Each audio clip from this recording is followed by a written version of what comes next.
Please, Lord, give me a sign, a sign. Feel like I'm losing my mind, y'all. Am I crazy? What the hell is going on, man? Gotta talk about these two house slaves, man. What is going on right now? I wanna be the greatest. Come on in, come on in, come on in. It's your brother Bolo V&R, man. Let's go. I don't hear shit that I think is amazing. Waiting for my day when I'm playing sold out shows for 1,000 faces. Yay. Give me that crown, get in my way, you know, be put down. It ain't your place. Let's go. If I want that shit, then I'll get it right now.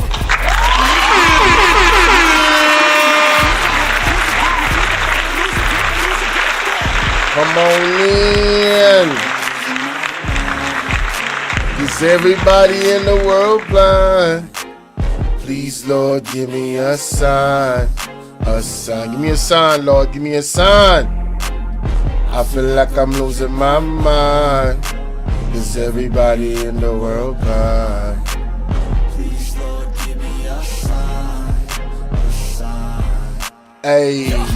There's no mercy in this world, just hunger, thirsty persons. All greed, it's all greed, baby.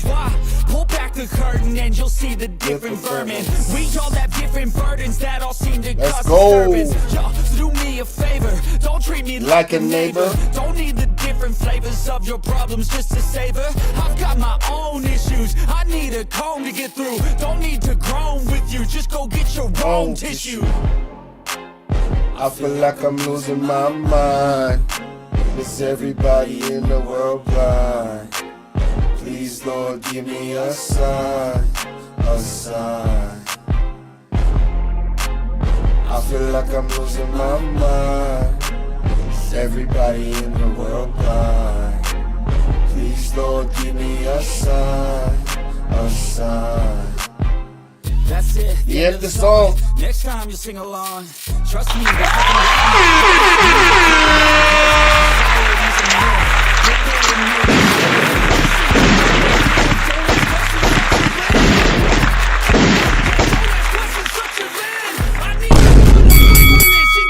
Let's go, man. Come on. We'll get through this. Giving y'all some time to pull up, you know what I'm saying? But we gonna get into this content right here. Salute, salute, salute, salute. Cut the music. How y'all doing today, ladies and gentlemen? We have some breaking news that I have to talk about. This is imperative. You see my thumbnail, man? We got two house slaves, man. You're looking at the Prime Minister of Jamaica, and you're also looking at the Minister of Finance, Nigel Clarke. So Mr. Andrew Holness and Mr. Nigel Clarke are now, for me, after this news, officially two house slaves, goddammit. I ain't lying. You can't make this shit up. Ladies and gentlemen, I'm going to go straight to the article. The article is in the description. All right? Let me play this. Can y'all hear me good with that music playing? Because this should be sad.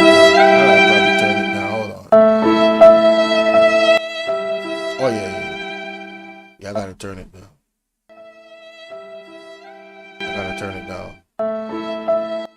Right there is good. Right there is good. All right. I got to play this, man. I got to play this in the background because this right here is sad, bro. So I'm going to share my screen. I'm going to take down this thumbnail. Before I do that, please remember to like, share, and subscribe if you're not yet a member of this community. My name is Bolo V&R. All right? I have 3 platforms that I control on YouTube. Let me just introduce that to you real quick. Right now, you're on Bolo V&R 2.0. Right? All right, sub up. All right. I also have Bolo. Well, yeah, I have Bolo V&R clips. Right. I definitely need y'all to go sub up over there. That's my new channel. I need everybody that's not yet subbed up to go over there and sub up. All right. And of course, the main channel, the one I started with, Bolo V&R, kind of inactive, but you know things are gonna change soon. October 7th is the date, but. let's go to this this content right here. All right, I'm gonna take off this thumbnail. Can you guys hear me clearly? Can you put a 1 in the chat to let me know if you can hear me clearly? Even with the music, because I'm gonna do some reading. I'm gonna go to this article right here, ladies and gentlemen. There has been an update on Nigel Clarke and his position in the government. Apparently, he's got a new job coming up, ladies and gentlemen. Yes, Nigel Clarke to be appointed IMF Deputy Managing Director, ministerial successor to be identified. So this news broke today. Yes, you can see August 26, 2024, right there on the article. This is the Observer. Like I said, the link to the article is in the description. Kingston, Jamaica, Minister of Finance and Public Service, Dr. Nigel Clarke, said to be appointed Deputy Managing Director of the International Monetary Fund, effective October 31st, 2024. Why is Bolo playing sad music? Because this is sad. The IMF as an entity, every country in the world that seeks freedom moves away from the IMF. But we have a Minister of Finance, right, that is now going to be appointed as the Deputy Managing Director of the International Monetary Fund. If you look at the track record of the IMF, almost half of the countries that they lend these loans to, those countries are not in a good space. They're not independent. They're not growing. They're actually going in deeper and deeper debt for generations to come. So you're telling me you have Andrew Holness, a part of the Privy Council. They are amending our constitution and still want to keep the Privy Council.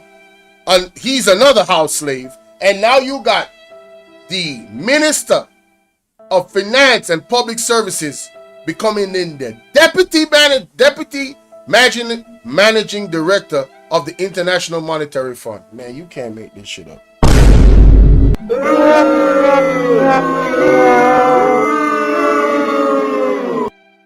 Yo, this is the wildest, and I'm taking phone calls. So anybody that want to call in, the number is right there on the screen. Kelvin H, salute. It's 4516535.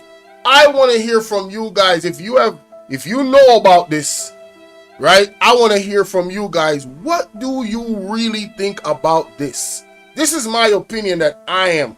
To me, these two individuals are house slaves. You remember on the plantations, you remember the stories of how they used to use the house slave against the slaves in the field? Well, the Jamaican population is the slaves in the field, and the bootlicking, jaw strapping, crotch sniffing, pro-colonizing, buck dancing, house slaves is Andrew Holness and Nigel Clarke. It is official, in my opinion. There is nothing else to talk about. This move alone tells me all I need to know about the agenda. These people are actively working against the Jamaican people and our future generations. And that is my opinion. The corruption in Jamaica is stink. You got 8 people in their parliament, right? That is goddamn under investigation for solicit enrichment. You have the education system. You got a man that is under investigation, that is in trial right now, right? In the process of the judicial system, right? Accused of moving 50 million Jamaican dollars from the education system, and he's still around these conferences with teachers. Listen, man, when you put all this shit together, and shout out to Devon Fletcher, he said absolutely. When you put all this stuff together, man, you can't tell me these dudes ain't house slaves. All right, check this out. It says the revelation was made by the Prime Minister Andrew Holness, who announced on Monday that the IMF Managing Director Kristalina Georgiev proposed Clarke's appointment to the position. So apparently, in my opinion, based off this information, this Kristalina is either have good relations with Andrew Holness and Nigel Clarke, or she got good relations with Nigel Clarke. Salute to Timo. One of the two, Timo TV, one of the two, in my opinion, has to be true. What is a managing director of the IMF proposing that a minister of government in Jamaica, a finance minister, that in my opinion has done a piss poor job in regards to helping the people of Jamaica in their times of need where money is concerned? In fact, the dollar has gone from 121, 112, 121 since they've been in power for 8 years to 156. Granted, Nigel Clarke came somewhere in between that, right? But my God, the money is still dropping, guys. The value of the dollar is still dropping. This man is the finance minister, and you telling me this is not coercion and corruption? That's what you're trying to tell me? This right here tells me all I need to know.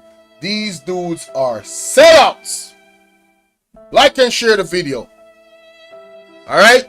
It says Holness congratulated Dr. Clarke on the pending appointment and noted that he has already identified successors to Dr. Clarke in both his ministerial parliament responsibilities should he be appointed come October. Now, I don't believe that. I don't believe that he's going to appoint somebody else. I think, is it possible? Let me ask the question. Is it possible for Nigel Clarke to be a deputy managing director of the IMF and still be a minister of government in Jamaica? I've seen stranger things. I don't know if that's legal, but with this government, they do illegal stuff. They've been to court for violating the constitutional rights of Jamaicans many times, and they've lost. All right? So I don't want nobody to come in my comment section telling me that I'm tripping. Nobody. Turn this off. It's pissing me off too. I don't want nobody to come into my comment section telling me that this, I'm just thinking too much, right? So this is his word. I want you guys to remember what Holness said. They're going to replace Dr. Clarke in the government, so I should not see him in any ballot boxes, no constitution, no place that he's, I don't know. You cannot work for the IMF, a entity that, in my opinion, based off their track record, actively destroys countries' economy. Shout out to the leader of Burkina Faso, Ibrahim Choi. I would forever shout that man out. This man has told the IMF, no thank you. We are good. Right? No, we good. I see what you about. I don't need you in my country. All right? The IMF has a very terrible track record. As bad as PJ Patterson was. I don't know which country leads the IMF. I don't know. Shout out to Miss Collins in the building. I don't know which country leads the IMF. But their track record everywhere is bad. They have 190 plus countries. The last time I read that they represent or they lend money to. And almost half of that, close to 50% of that, those countries are doing horrible. Jamaica included. Jamaica included. He said, here the abbreviation of the IMF, International oh my God. Yeah, they really be destroying economies, Devin. They really be destroying economies. All right, so it says, the government has identified successors to Nigel Clarke in both ministerial parliamentary responsibilities and there will be a smooth transition in both capacities. Will we provide updates in due course, and the public can expect policy continuity and continuation of the economic achievements of this government has worked so hard to secure. What economic achievement? In making the dollar weak? Where is this economic achievement they talking about? Somebody please explain it. And I ain't no professional, so I'm asking. I ain't seen it. I'm not feeling it either. All right? When the country is doing well and people are prospering, you can feel that, especially if you're a business person, especially if you're an entrepreneur and you are into sales. If the country is doing well, you're going to feel that. Everybody's smiling because people is spending. When people start clutching their purse, you know times are hard. Point blank, period. So I don't know what economic achievement they talking about. They just say stuff.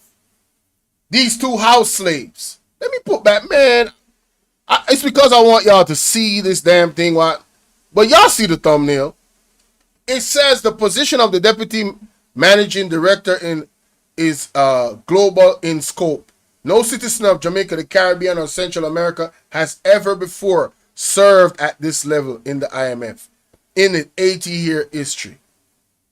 It is the benefit of Jamaica and the Caribbean region for one of our nationals to serve in such a consequential global position. This development is therefore a tremendous net gain for Jamaica. Cap!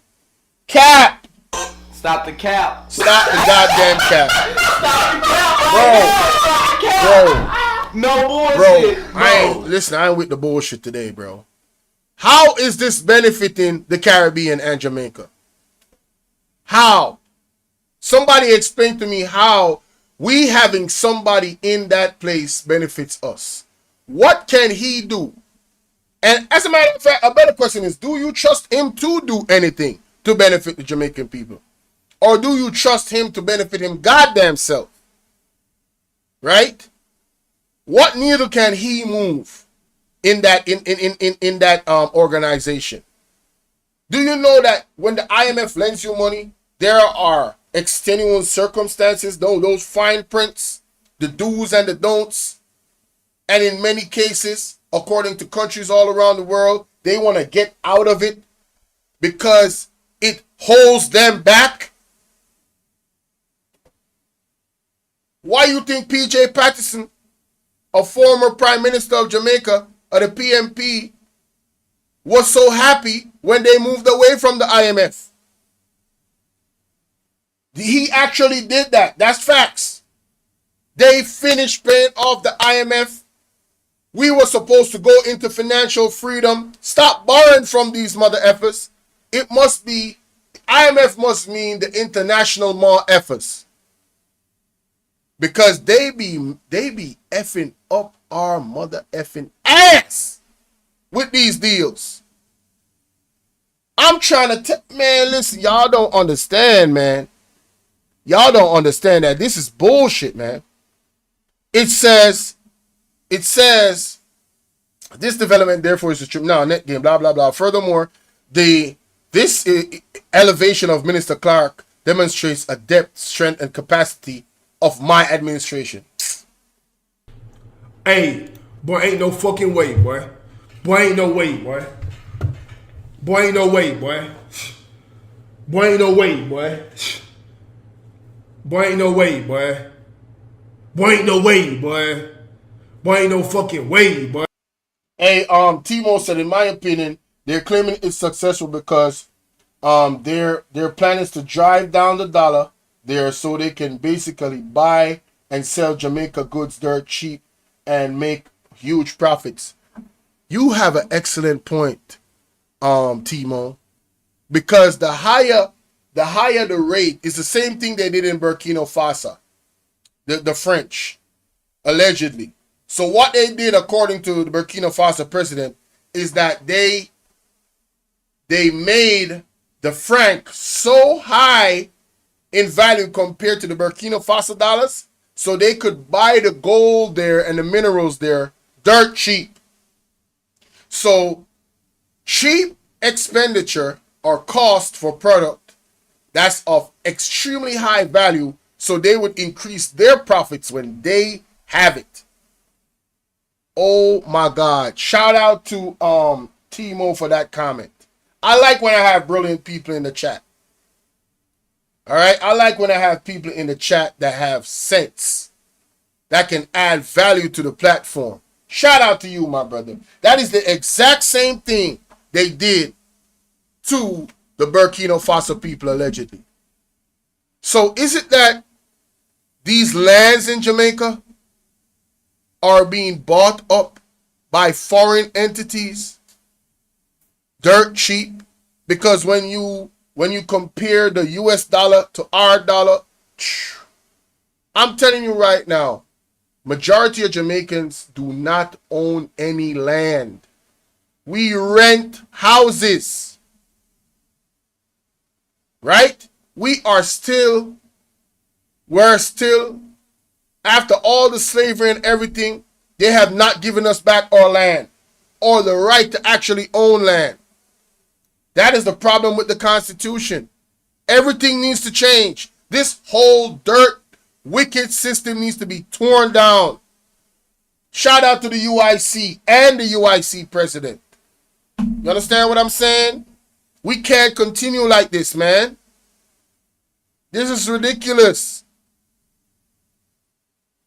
It goes on to say, over the course of his public sector career, Dr. Clarke has made outstanding contribution. So, Andrew Holness wants to say it's because of my administration why a Dr. Clarke, man, take all the credit. All that tells me is that y'all is some coons. Y'all is some boot-licking, jock-sniffing coons. Y'all is two house slaves, goddammit. Your entire administration, as a matter of fact, is operating like a bunch of house slaves. Because you are not working, you are not working for the people of Jamaica and our benefit and our growth. All right? You guys are working for somebody else, in my opinion. And I believe it's a slave master. And this proves it to me. One of you is part of the Privy Council, and the other one is now going to become a part of the IMF. Unfreaking believe. I hope y'all see the picture. I hope I'm painting this picture as best as I can for you guys. As clear as I can. You can't make this up, man. So he want to now take credit because of his administration. Please take full credit. It's not good credit. It's bad credit. It's negative credit. This is not positive. So take full credit for this. Yes, Mr. Andrew Holness, take full credit. Lord have mercy. That's crazy, man. That's crazy. This development is therefore over the course of his public sector career has made outstanding contributions to Jamaica as chairman of the National Housing Trust. Man, shut up. They be using up all the housing trusts. They be borrowing from the housing trust, and the people of Jamaica can't borrow from the housing trust allegedly because the government been using the housing trust as their personal bank, in my opinion. Just borrowing.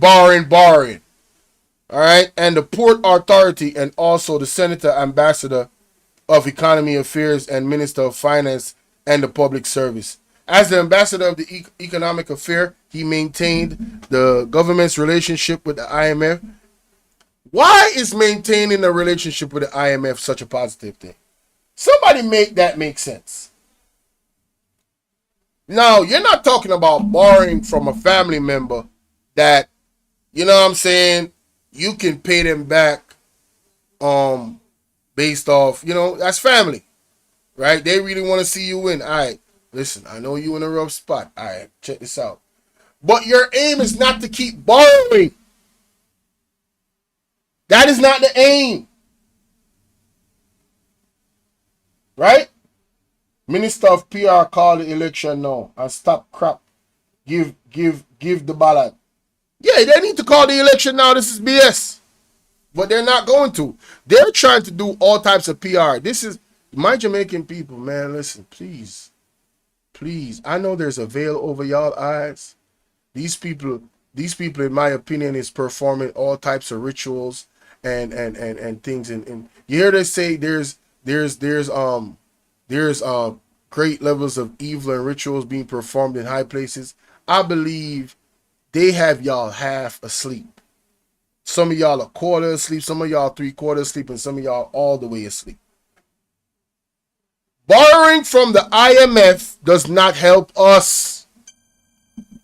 Not in the long run, the short run, the midterm run. None of that, because of the fine print, guys. What does a lender want you to do? Keep borrowing. That is their business. If the countries that they lend to elevate themselves, they don't need to borrow from them anymore. It is simple. But this same government came out at first talking about they ain't gonna borrow from the IMF again. And they still borrowing, y'all. Shout out to Hot Off the Press. I watched a video of hers showing you the articles, reading them, that they still borrowing from these people. Now we see that they really got a real tight connection with them. They really buddy. Pause. Right? This shit's crazy.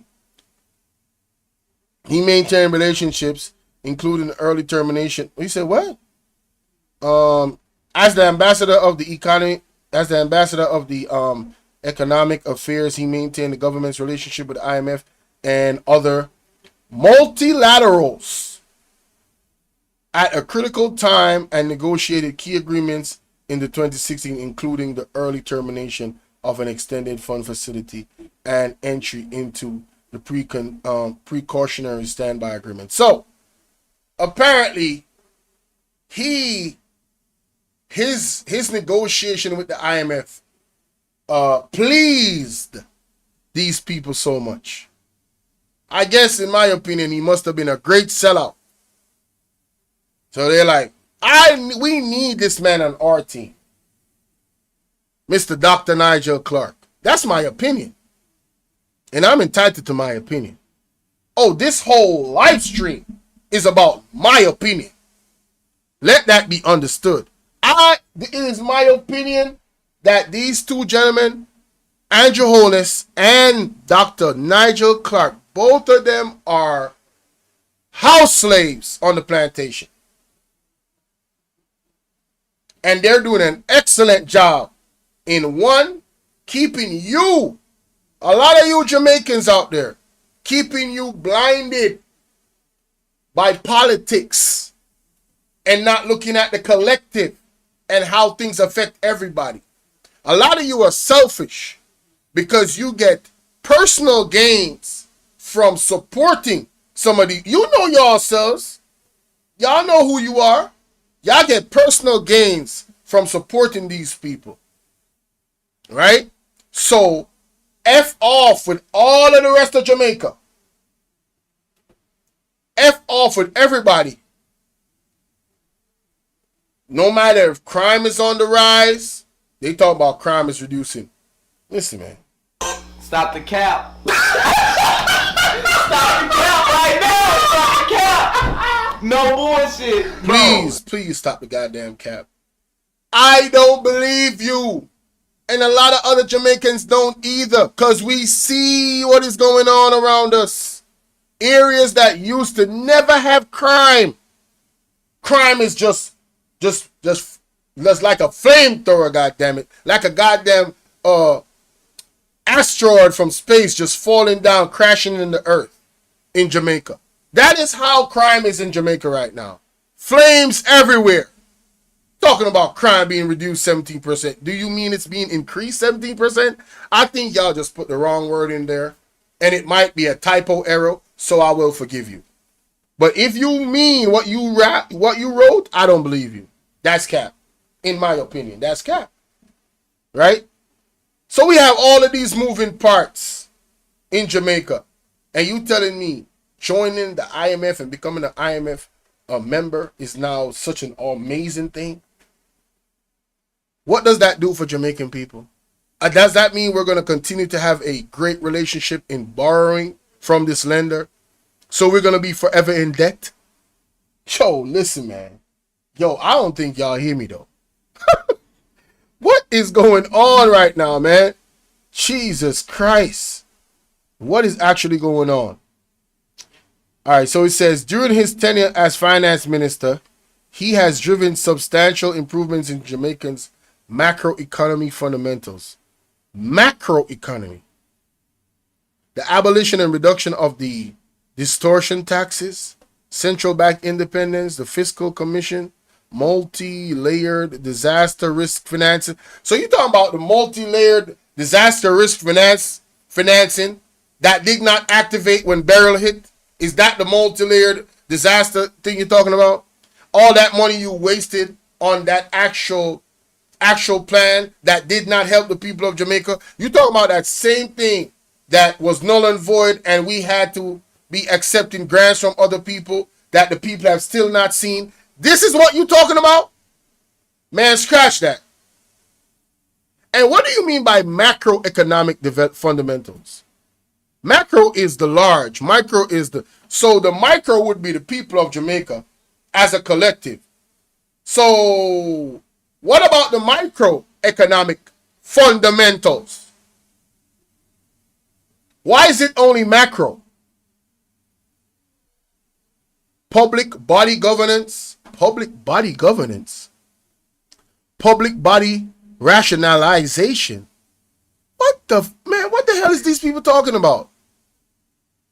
The prime minister stated, yo, they just be blabbering. They just be saying stuff.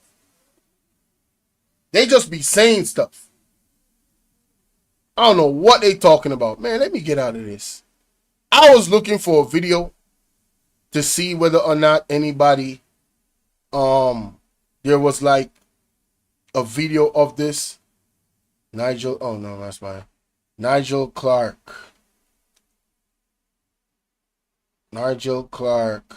August 26, 2024. Let me see if there's any news out there. It says, oh my God, listen. Andrew, Holness, and Nigel Clarke. No, that's 4 days ago. That's 2 years ago. That's 5 months ago. That's a live stream going on. I can't touch that. Multi-million-dollar treatment. No, that's not it. That's not it. All right, so there's not a lot of people that has done anything on this, it seems. Nigel Clarke, IMF.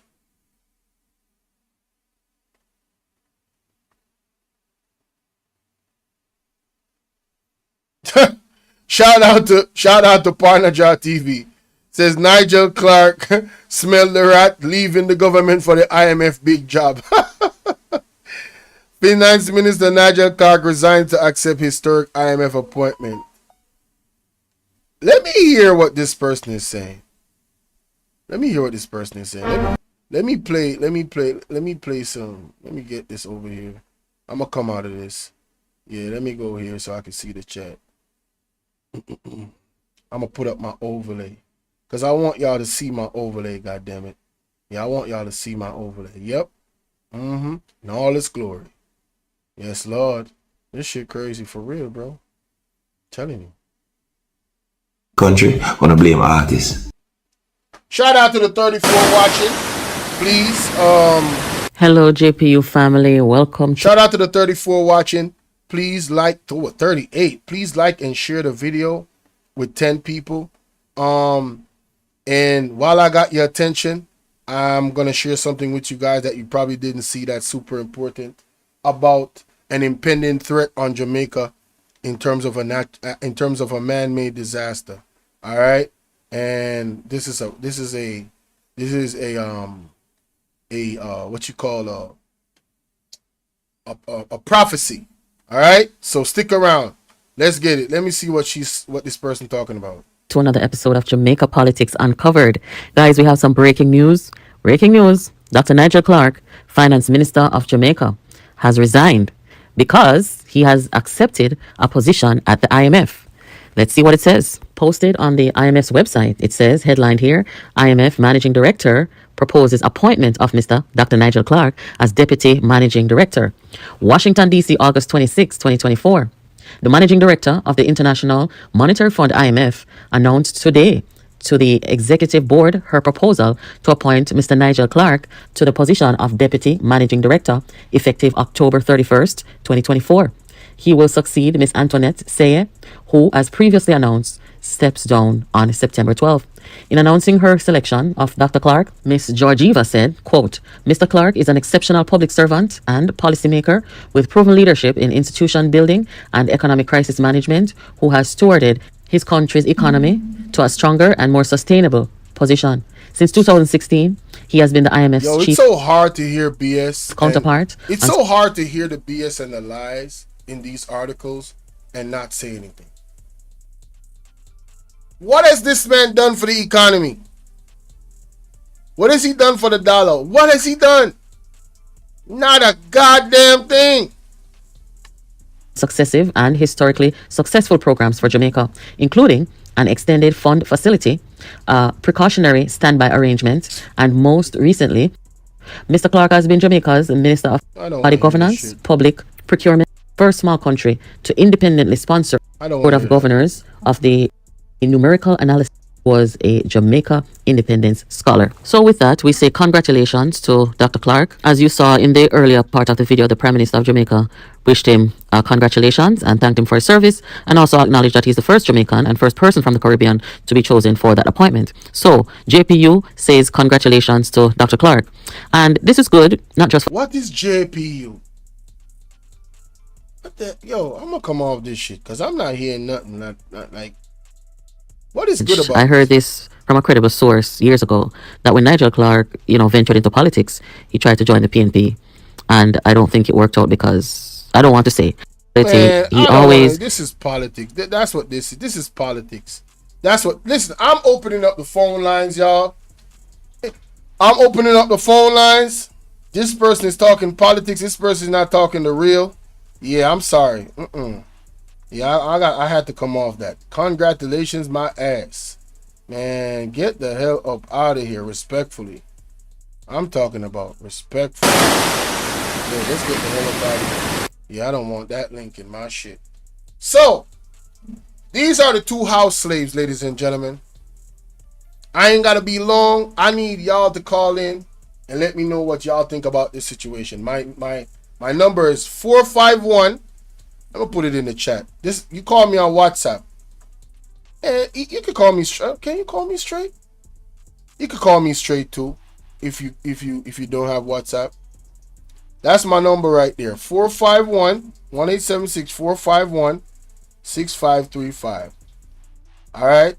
I want to hear from the people in regards to this situation, because in the world that we live in the real world that we live in, right? We have a brother, Ibrahim Choi, right? The Prime Minister of Burkina Faso that refused money from the IMF. I'm talking about, he said hell no to the no. You know what he did after that? Late after that, he built his own banking system so they can depend on they self and borrow from they self. All right, this is the video. I'm gonna play it right now.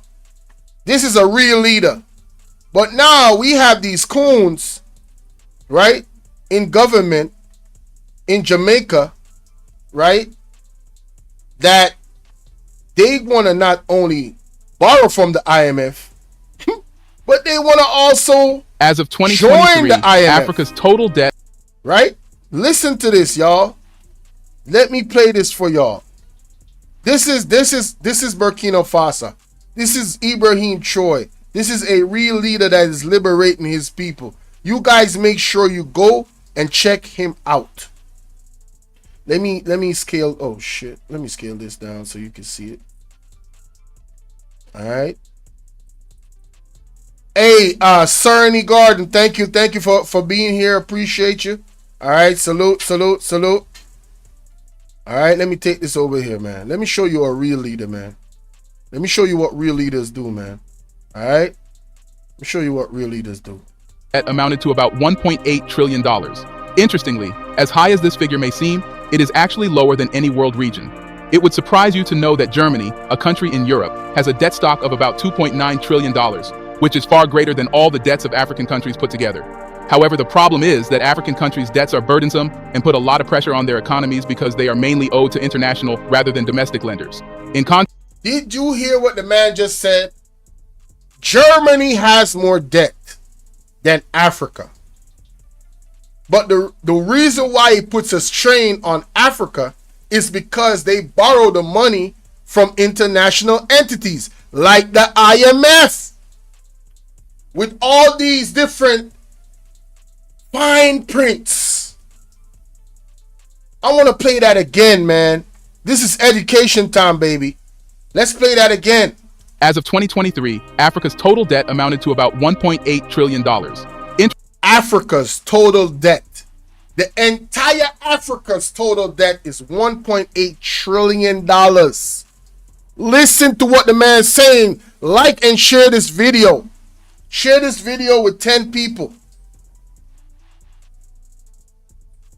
Man, listen. Interestingly, as high as this figure may seem, it is actually lower than any world region. It would surprise you to know that Germany, a country in Europe, has a debt stock of about $2.9 trillion, which Germany's debt triples the entire Africa. Triples.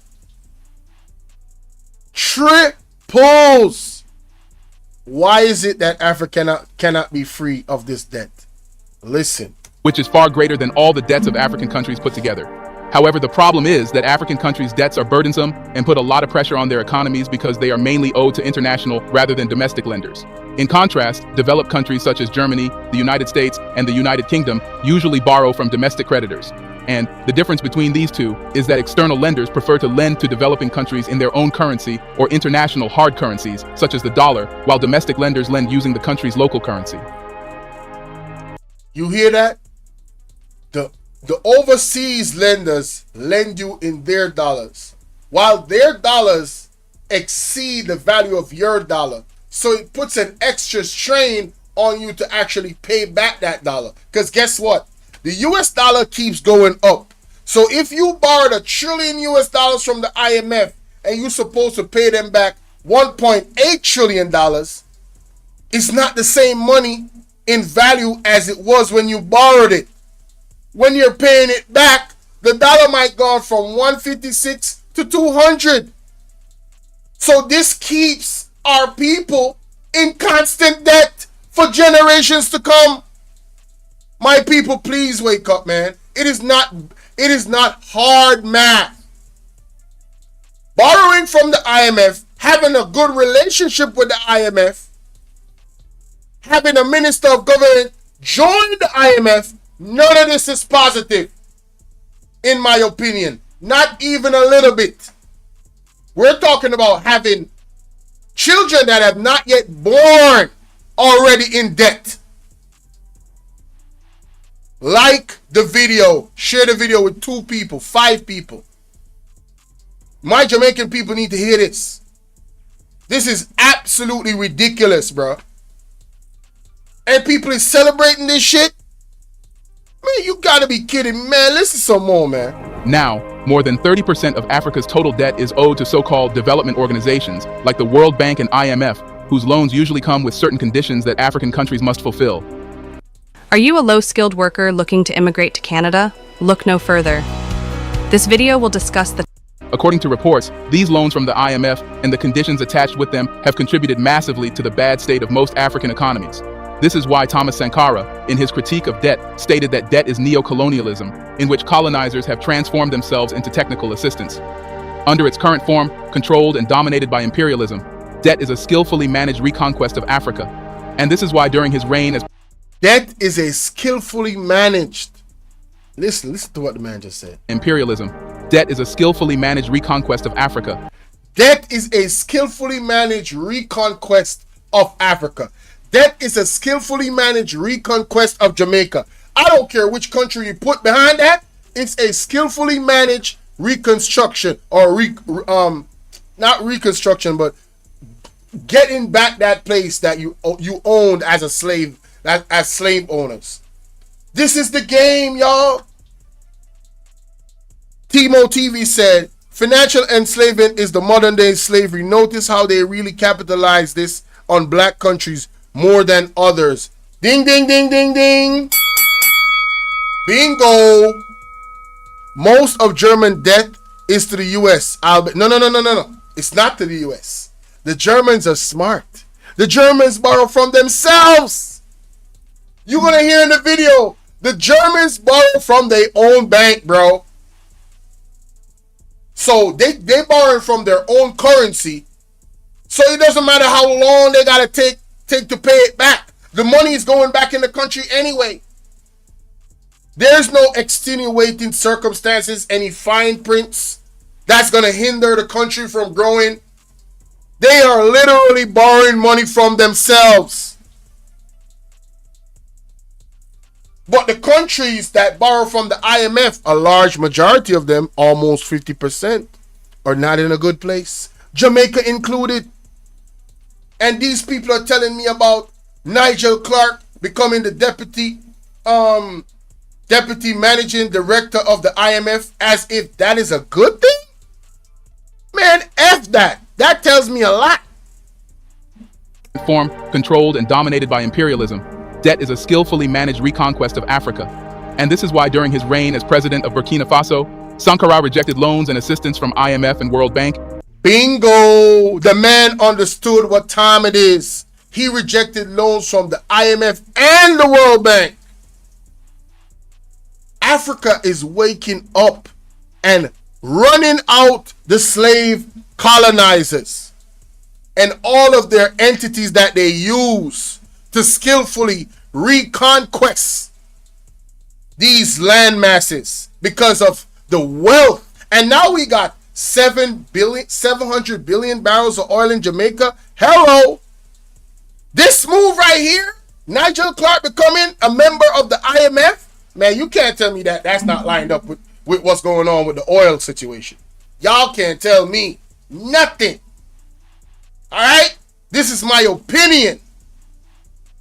Right? And I'm entitled to my opinion. Y'all can't tell me nothing. Call me a conspiracy theorist. I do not care. Bro, since the damn pandemic, if y'all still calling people conspiracy theorists, y'all still asleep. No, don't get me wrong. There's some people with some wild things, like, you know what I'm saying? But come on, man. Look at the pieces. Y'all think all this shit is coincidental? 700 billion barrels of oil right there. IMF now appointing Nigel Clarke as a part of their system. The Prime Minister are part of the Privy Council. They want to change the Constitution and still keep the Privy Council there. The Privy Council cannot be accessed by poor people in Jamaica because it's too expensive and they only do 2 trials a year. Do you know how much people in Jamaica has a legit case of human rights violation by the police and the government of Jamaica? The JDF and the JCF? I'm talking about legit people that are in prison right now and in jail right now. How the regular man in Jamaica is going to pay to go to the higher court? First, you got to get a visa. I'm talking about that is wild. You telling me these people colonized this place and they graped us of our resources, fattened their pockets, and we got to have a visa to go to England or the UK? Talk about a spit in the goddamn face. Talk about a spit in the face. I don't know why these people so lovey-dovey with the colonizers, man. These people are coons. Real live house slaves. Look at them. 2 biggest house slaves in Jamaica. That shit's crazy. Talking about joining the IMF and becoming no manager, no direct deputy. Man, listen to some more of this. And even tried to persuade other African countries to collectively refuse to pay their financial debts to their former colonizers. Yo, Sankara said, refuse. They killed Sankara, though. All right? That man was assassinated. God bless his soul. I know he's in heaven for fighting for his people. Right? He is in heaven for fighting for his people. I have no doubt. That's why Bob Marley said, emancipate yourself from mental slavery. None but ourselves can free our minds. Have no fear for atomic energy because none of them can stop the time. God is in control, man. We need fearless leaders. These guys are coons. They sellouts. We need fearless leaders like Ibrahim Choi. I wish he was the Prime Minister of Jamaica. He would have been told the IMF, goodbye. All the people out here exploiting Jamaica, low key, goodbye. And he's not requesting, you got to get the hell up out of here. We're giving you such time to go. That's the type of man Ibrahim Choi is. You heard? No nonsense, military. We need that type of strength in leadership here in Jamaica for us to be free from not only the colonizer, but also their agents. These puppets in government.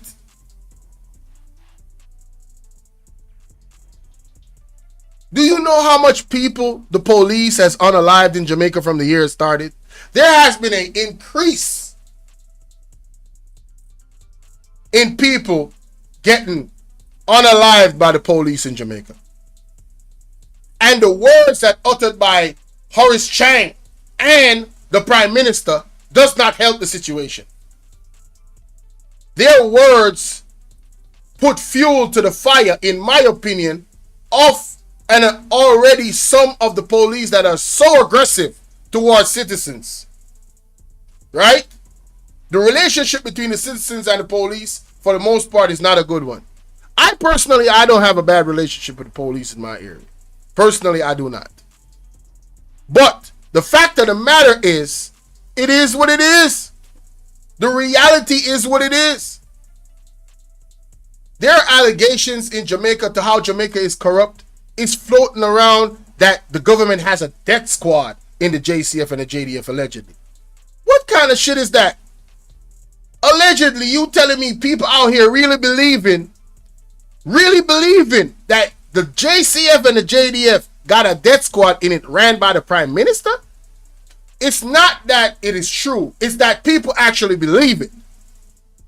That is how bad it is in Jamaica. Why would people believe that? They have to see something. Why is that floating around? Man, listen, there is a no confidence. I'm talking about a zero confidence in the Jamaican Prime Minister. Bro, a death squad, bro. I kid you not. This has been floating around in Jamaica for the longest time. I've heard this shit in the street. That the Prime Minister has a death squad, allegedly. These are some wild accusations. You feel me? And that's what I'm saying. When you see the Minister of Security come out and talk about, I'm paraphrasing something like bring them in, dead or alive. Like, what? Even if they're criminals, you're not supposed to approach going for them in that manner. Especially if it's a situation where there's more criminals that you want to catch. Man, policing is about intelligence, right? It's not so much about force. That is why the police should have a great relationship with people in the community. Because then it'll be easier for them to protect the community because they will have intelligence. But this government seems to be sending the wrong message to the police force and the JDF. And the increase in numbers of the police that is unaliving people is alarming. There's a lot of shit going on in Jamaica, man. I'm telling you. It's crazy. But let's continue. Let me play some more of this so you understand the difference between a real leader and what's going on in Burkina Faso and what's happening in Jamaica with this IMF shit. Listen to this. In a bid to follow in Sankara's footsteps, Ibrahim Traoré, the current president of Burkina Faso, has taken a similar initiative. According to... Please, look at the great man, ladies and gentlemen. Please like and share this video. Let's get this video to 500 likes. Share this with 10 people. Look at the great man. That is Ibrahim Traoré. All right? Don't forget that face. Recent reports, Traoré has turned down financial assistance from the IMF. What did he do? Turn down financial assistance from the IMF. Listen. According to recent reports, Traoré has turned down financial assistance from the IMF, showcasing his commitment to safeguarding his country's long-term interests. For decades, African countries have been collecting loans from the World Bank and IMF in order to carry out one developmental project or the other. Don't skip this video. Right? The man said no to the IMF. We not use you. We don't need you. Left from Yasso. Everyone you love. However, these loans usually come with stringent conditions such as reducing government expenditure on social infrastructure, which end up hurting the citizens of the country. However, did you hear that? These loans sometimes come with reducing funding from certain social infrastructures. Listen to what the man is saying. He ain't lying. Listen. To carry out one developmental project or the other. However, these loans usually come with stringent conditions such as reducing government expenditure on social infrastructure, which end up reducing expenditure on social infrastructure. Which do what? These loans usually come with stringent conditions such as reducing government expenditure on social infrastructure, which end up hurting the citizens of the country. However, bingo! Those little fine details I'm talking about from the IMF borrowing from them, most of the time, allegedly, it hurts the regular citizen. And a lot of the times, we are not privy to these contracts. This is not an open book situation. Like, okay, so what does this contract say? Is the Jamaican people okay with it? Am I okay with it? Are we okay with borrowing from these people with these conditions? Did they do a vote? Did they put the Jamaican people in dialogue with it? Is that even the process? You know what I'm saying? Like Thomas Sankara, Ibrahim Traoré believes that the IMF and the World Bank are agents of economic oppression who keep countries in perpetual debt through their structured operations. I believe so too. I believe they're agents of economic oppression that keep countries down. I believe that. Yes, that is my belief. It is a well-known fact that once a country becomes indebted to the IMF and the World Bank, it becomes very difficult to break free from that debt because the economic policies which come with the loans and must be implemented by the government of that country actually hurt the economy rather than improve it. Bingo! Hence, Traoré believes that countries that are indebted to these organizations will never achieve economic independence. This is the reason. What did he say? The countries indebted to the IMF would what? Never achieve economic independence. That is his belief, which is mine as well. And if you don't believe me, show me the country that keeps borrowing from a lender and gains economic independence. Somebody please call me and show me. Somebody show me. Send me a link to 876-451-6535 and I will play a video. I will read an article that shows me where the IMF has countries that borrow from them and they're economically independent while still borrowing from them. Please show me that. Reason he made this bold decision, and it demonstrates his dedication to prioritizing the well-being of his people above all else. Aside from interfering in the economy of African countries, receiving loans and aid from the IMF and World Bank also opens the way for these organizations, which are headed by the West, to interfere in the political affairs of African countries. Bingo! This interference has created a breed of African puppets who act in the interest of the West. However, we also have Jamaican puppets that act in the interest of the West, allegedly. That is my belief.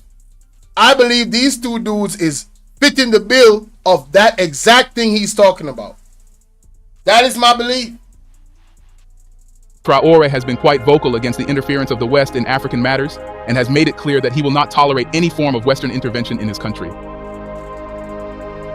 It's therefore not a surprise that President Traore's decision coincided with that of the Prime Minister of Burkina Faso's recent speech on the country's national television, where he spoke expressly on the subject titled, "No one violates freedom of expression as much as Westerners." Facts. No one violates freedom of expression like Westerners. Man, talk that. Say that. Even on this app, you gotta be tippy-toeing. Careful what you say. Violating your freedom of expression. Facts. During his 30-minute long speech, the Prime Minister highlighted some interesting points. First, he said that it is better to be poor in a rich and strong state than to be rich in a weak state. Say that. He said that the current state... It's better to be poor in a rich and strong state than to be rich in a poor... Man, say that. Man, let me hear that again, bro. During his 30-minute long speech, the Prime Minister highlighted some interesting points. First, he said that it is better to be poor in a rich and strong state than to be rich in a weak state. He said that the current state of poverty... It's better to be poor in a rich and strong state than to be rich in a poor state. All right? It's better to be poor. It's better to be poor in Africa in a strong is partly state. due to attempts... Guess what? If you are in a strong state, that means there's structure there. If you are even poor, you can elevate yourself. But if you are in a poor state and you're wealthy, guess what's going to happen?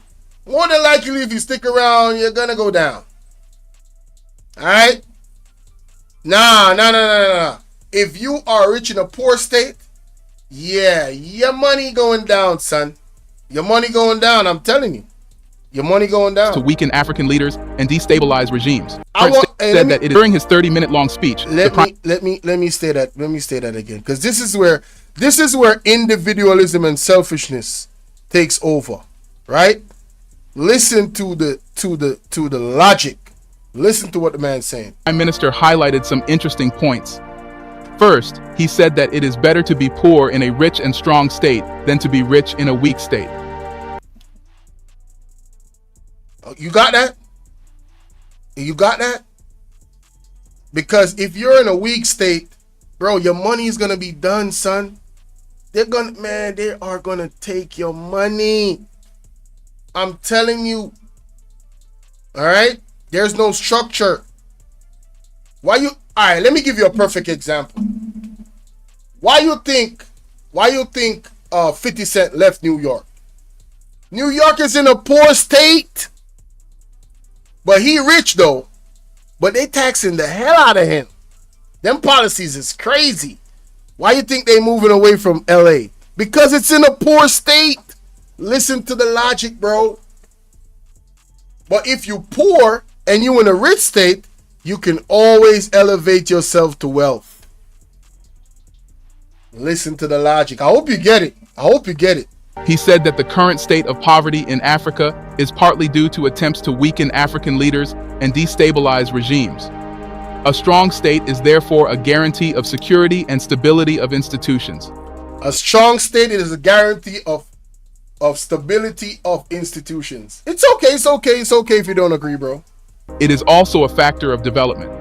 There is no doubt that if the revolution of Thomas Sankara had lasted, Burkina Faso could have been put in the development rail in less than 10 years. However, in order to build a strong state, it is necessary for the government to play out the traps conceived by the dominators to make African states weak and malleable. And, among these traps, there are 3 that need to be analyzed, which are the so-called respect for human rights, the so-called respect of freedom of speech, and the neo-colonial institutions of our modern state.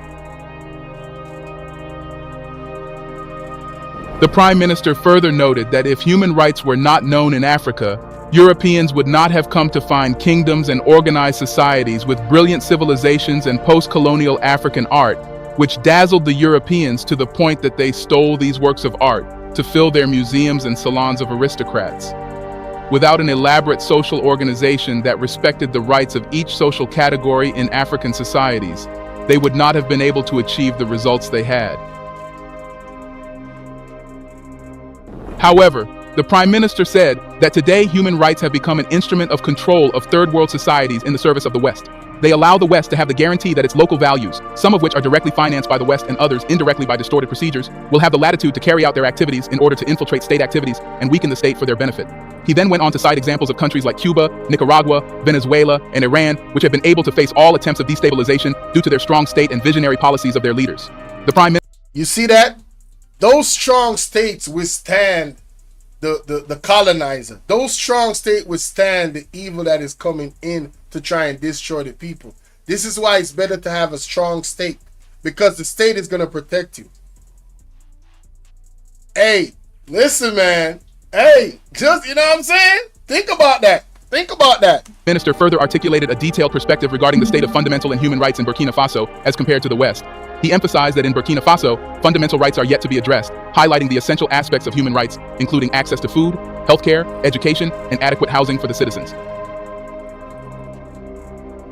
The Prime Minister went on to criticize the stance of the West, pointing out that Western nations do not see these basic rights satisfied in their countries. He further spoke on the disparity in treatment when it comes to human rights violations.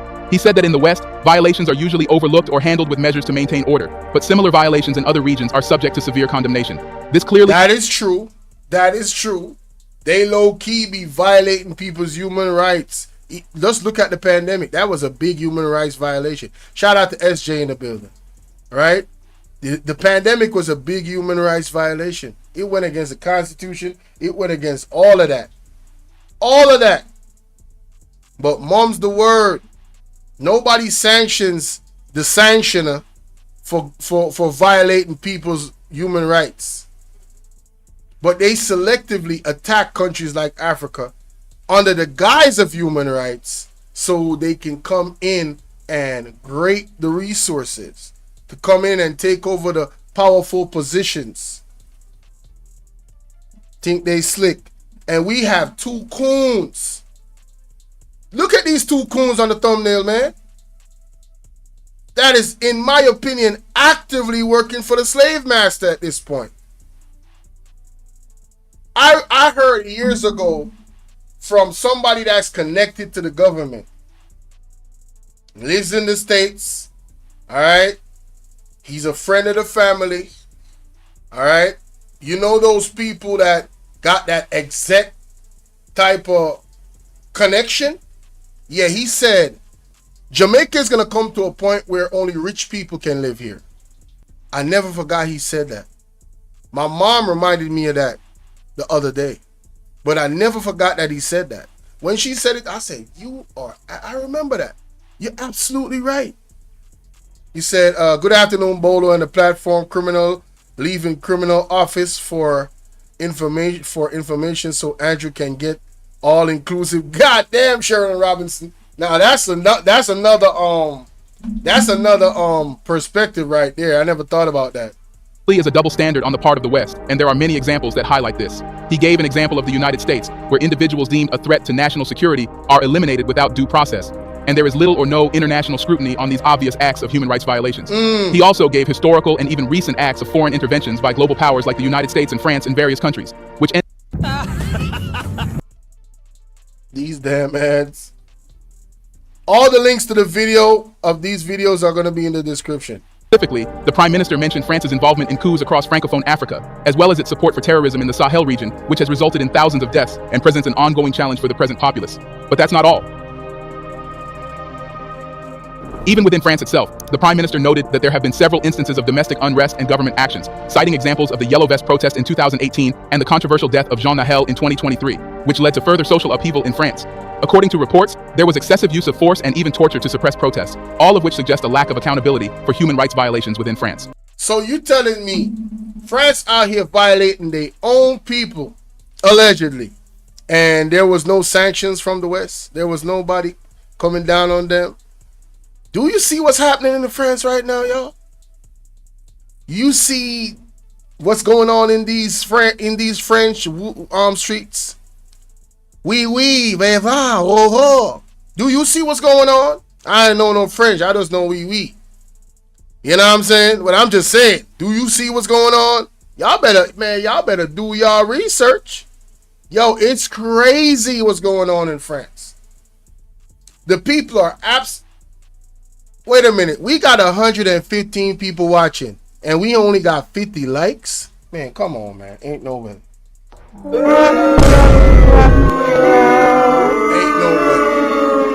way. Hey, listen, I know y'all don't remember to hit the like button, but can we get the likes up to at least 100 likes, y'all? Please get the likes up to at least 100 likes. Come on, man. Stop the cap, man. Come on. However, the Prime Minister noted that despite these obvious accounts of gross human rights violations from the West, international bodies and media have been quiet and silent regarding these issues. And it raises concerns about the selective focus on human rights based on geopolitical interest in addressing the broader implications of these issues.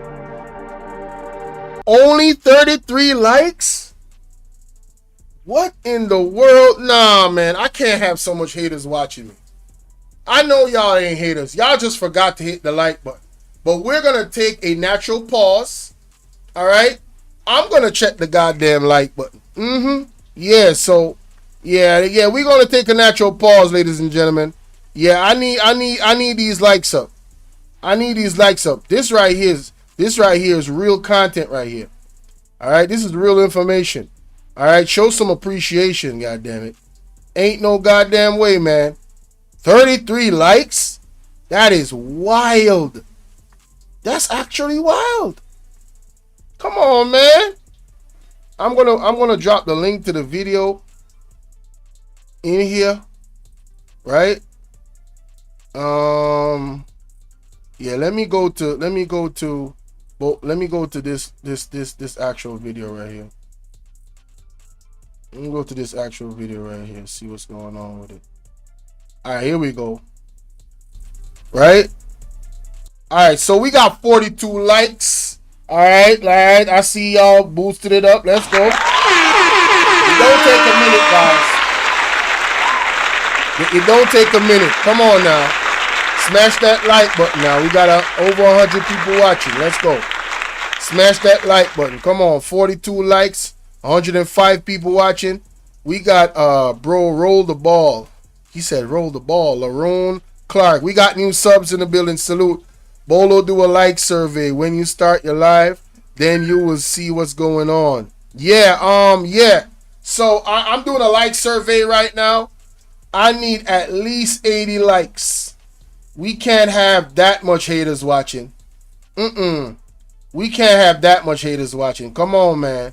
Smash that like button, man. Let me drop a poll, man. Let me drop a poll right now in this goddamn situation. Let's go, man. Let's go, ladies and gentlemen. Let's go. Come on. Come on. Don't do your boy like that. And shout out to all the new subs. I know some people forget to hit the like button, but I'm reminding y'all I'm taking the time out right now. I deserve better than this. Thank you so much, SJ, for pointing that out, because I don't be watching that. All right? Yeah, I don't be watching that a lot. Thank you so much, SJ. Did you hit the like button? I'm gonna drop that poll in. All right, pause. I'm gonna I only have 44 likes. So what is going on right now? Let me go back to OBS. I got 104 people watching, and I only have 44 people that mess with me. So that is a 60% of y'all are haters. Damn, that's crazy. But I'll continue. I'll continue. Therefore, there is a need for a more consistent and universal approach to upholding human rights principles across the globe. He called for greater accountability for all nations irrespective of their geopolitical significance, emphasizing the importance of promoting ethical governance and respecting the fundamental Thank you, Sharon. Thank you. rights of individuals. Regarding freedom of expression, the Prime Minister pointed out that since the Russian-Ukrainian conflict broke out, several Western countries, including France, have expelled Russian press organizations from their territories. In another incident, an activist lost their French nationality for expressing their views, and on March 20th, Wow, so somebody lost their French nationality? Isn't that dictatorship? You lost your French nationality allegedly because you had an opposite opinion from the government? That's gotta be dictatorship. We got Andre W in the building. I'ma fly out the bushwatchers. Peace from the lab. But hey, it's watch hours for you, Bolo. Hey, it is what it is, man. It is what it is. But that's weird. But I'll continue. Feel free to share your opinion in the chat. Facts. Facts. A local French elected official was suspended simply for accepting to observe Russian presidential scrutiny.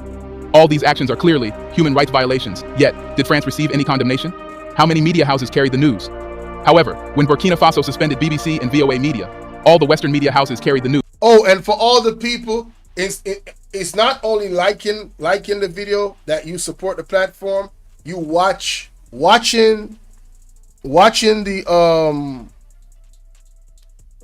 the ads also brings monetary gain, right? So you see them ads pop up, yeah, make sure y'all go ahead and you watch them ads, okay?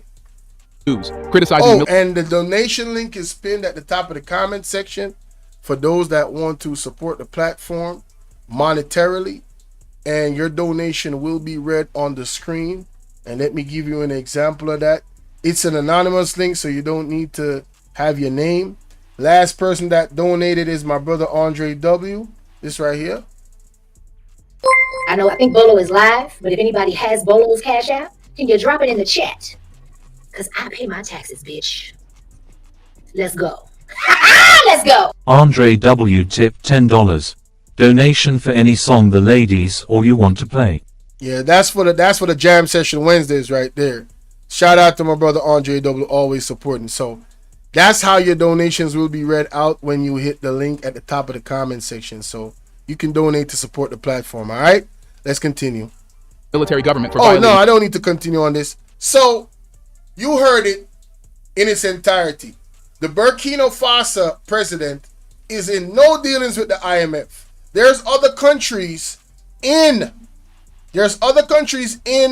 Africa that is moving away from the colonizers. But here in Jamaica, we have these leaders. And I know a lot of you Jamaicans don't care about Africa, but I'm going to tell you right now, you're misinformed, you're misguided, and I would say the other S word, but I'm going to leave that alone. You know what I'm talking about. You need to listen. A tree that does not know its roots, all right? You don't know your roots, that means you're not in the right soil, you're not getting the right nourishment, and you can be taken advantage of. All right, you can be exploited. All right, so just understand that we have a forever connection with the motherland.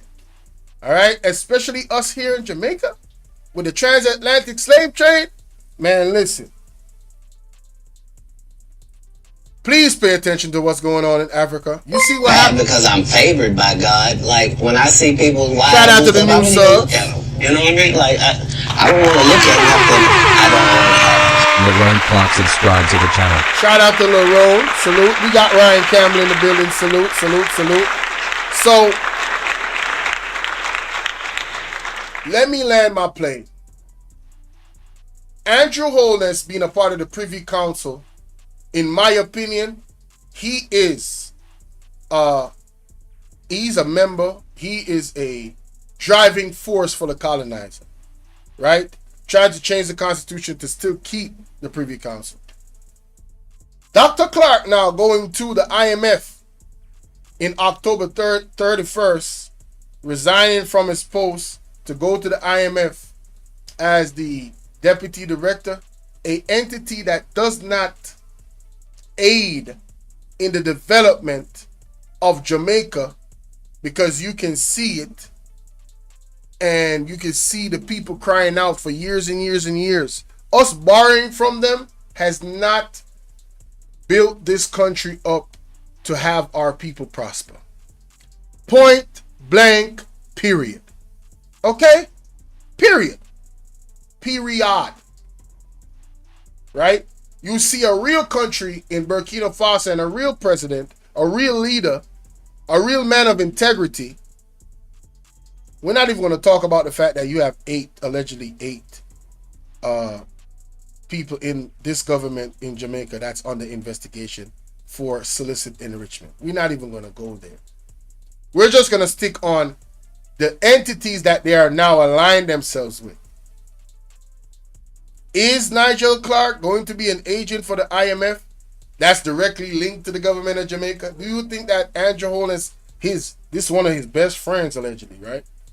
They're really, really close. You think that if he's still in power, they're not going to keep certain relations with the IMF? In my opinion, this is all a part of a bigger picture, and it all boils down to selling out Jamaica, in my opinion. That's it. This does not serve the people of Jamaica at all. At all. So we have these two house slaves, ladies and gentlemen. These two house slaves. Mr. Andrew Holness and Mr. Dr. Nigel Clarke. Oh, and Nigel Clarke, there's some allegations about your sexual situation. I heard a video circulating where a man accused you of being to them parties. And in that video, you did not deny being in them parties. He said you're a hypocrite. All right? He said that you're a part of this, that lifestyle. And, the money in Jamaica, the performance of the economy, on a personal and a professional level, I'm just like, yo, what are we celebrating? This is nothing to celebrate. We should be worried. We should be really, really worried, y'all, about this move, about this appointment of Nigel Clarke. We already know the Prime Minister is a part of the Privy Council. Who else in the Jamaica Labour Party is going to be a part of some type of sellout in some type of colonial masters entity? Who else is it going to be, ladies and gentlemen? Who y'all think? I really want y'all to call in. 451-876-451-6535.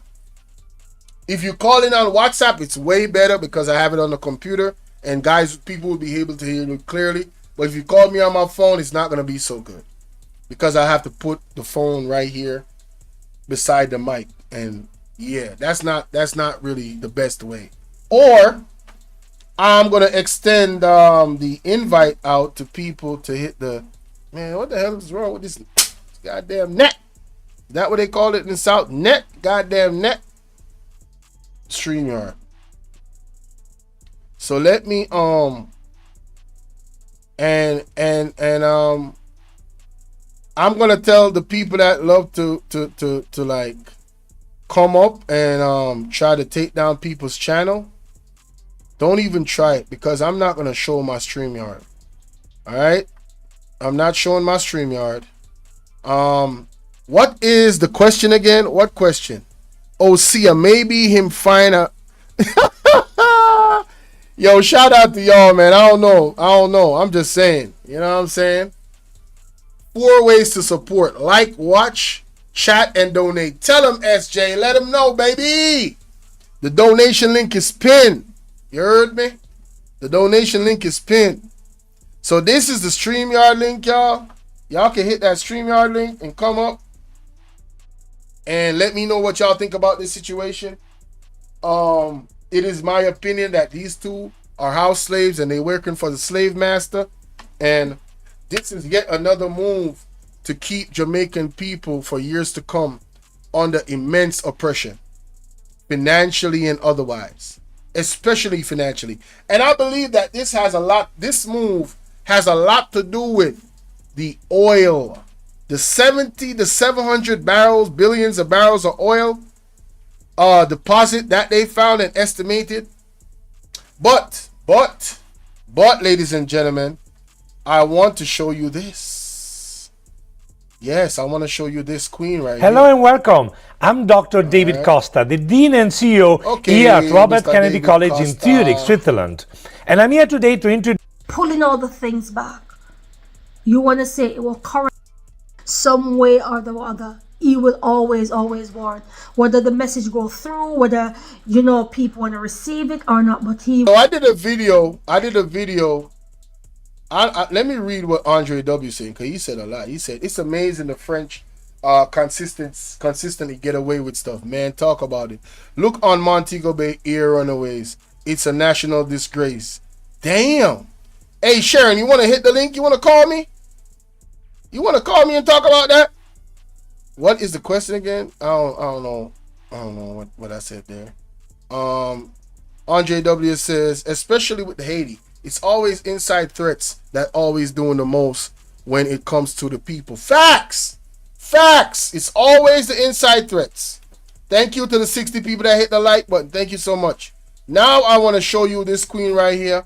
Ladies and gentlemen, I did a video on this. I will continue to plug this in as much as I can. This lady has prophesied an impending threat on the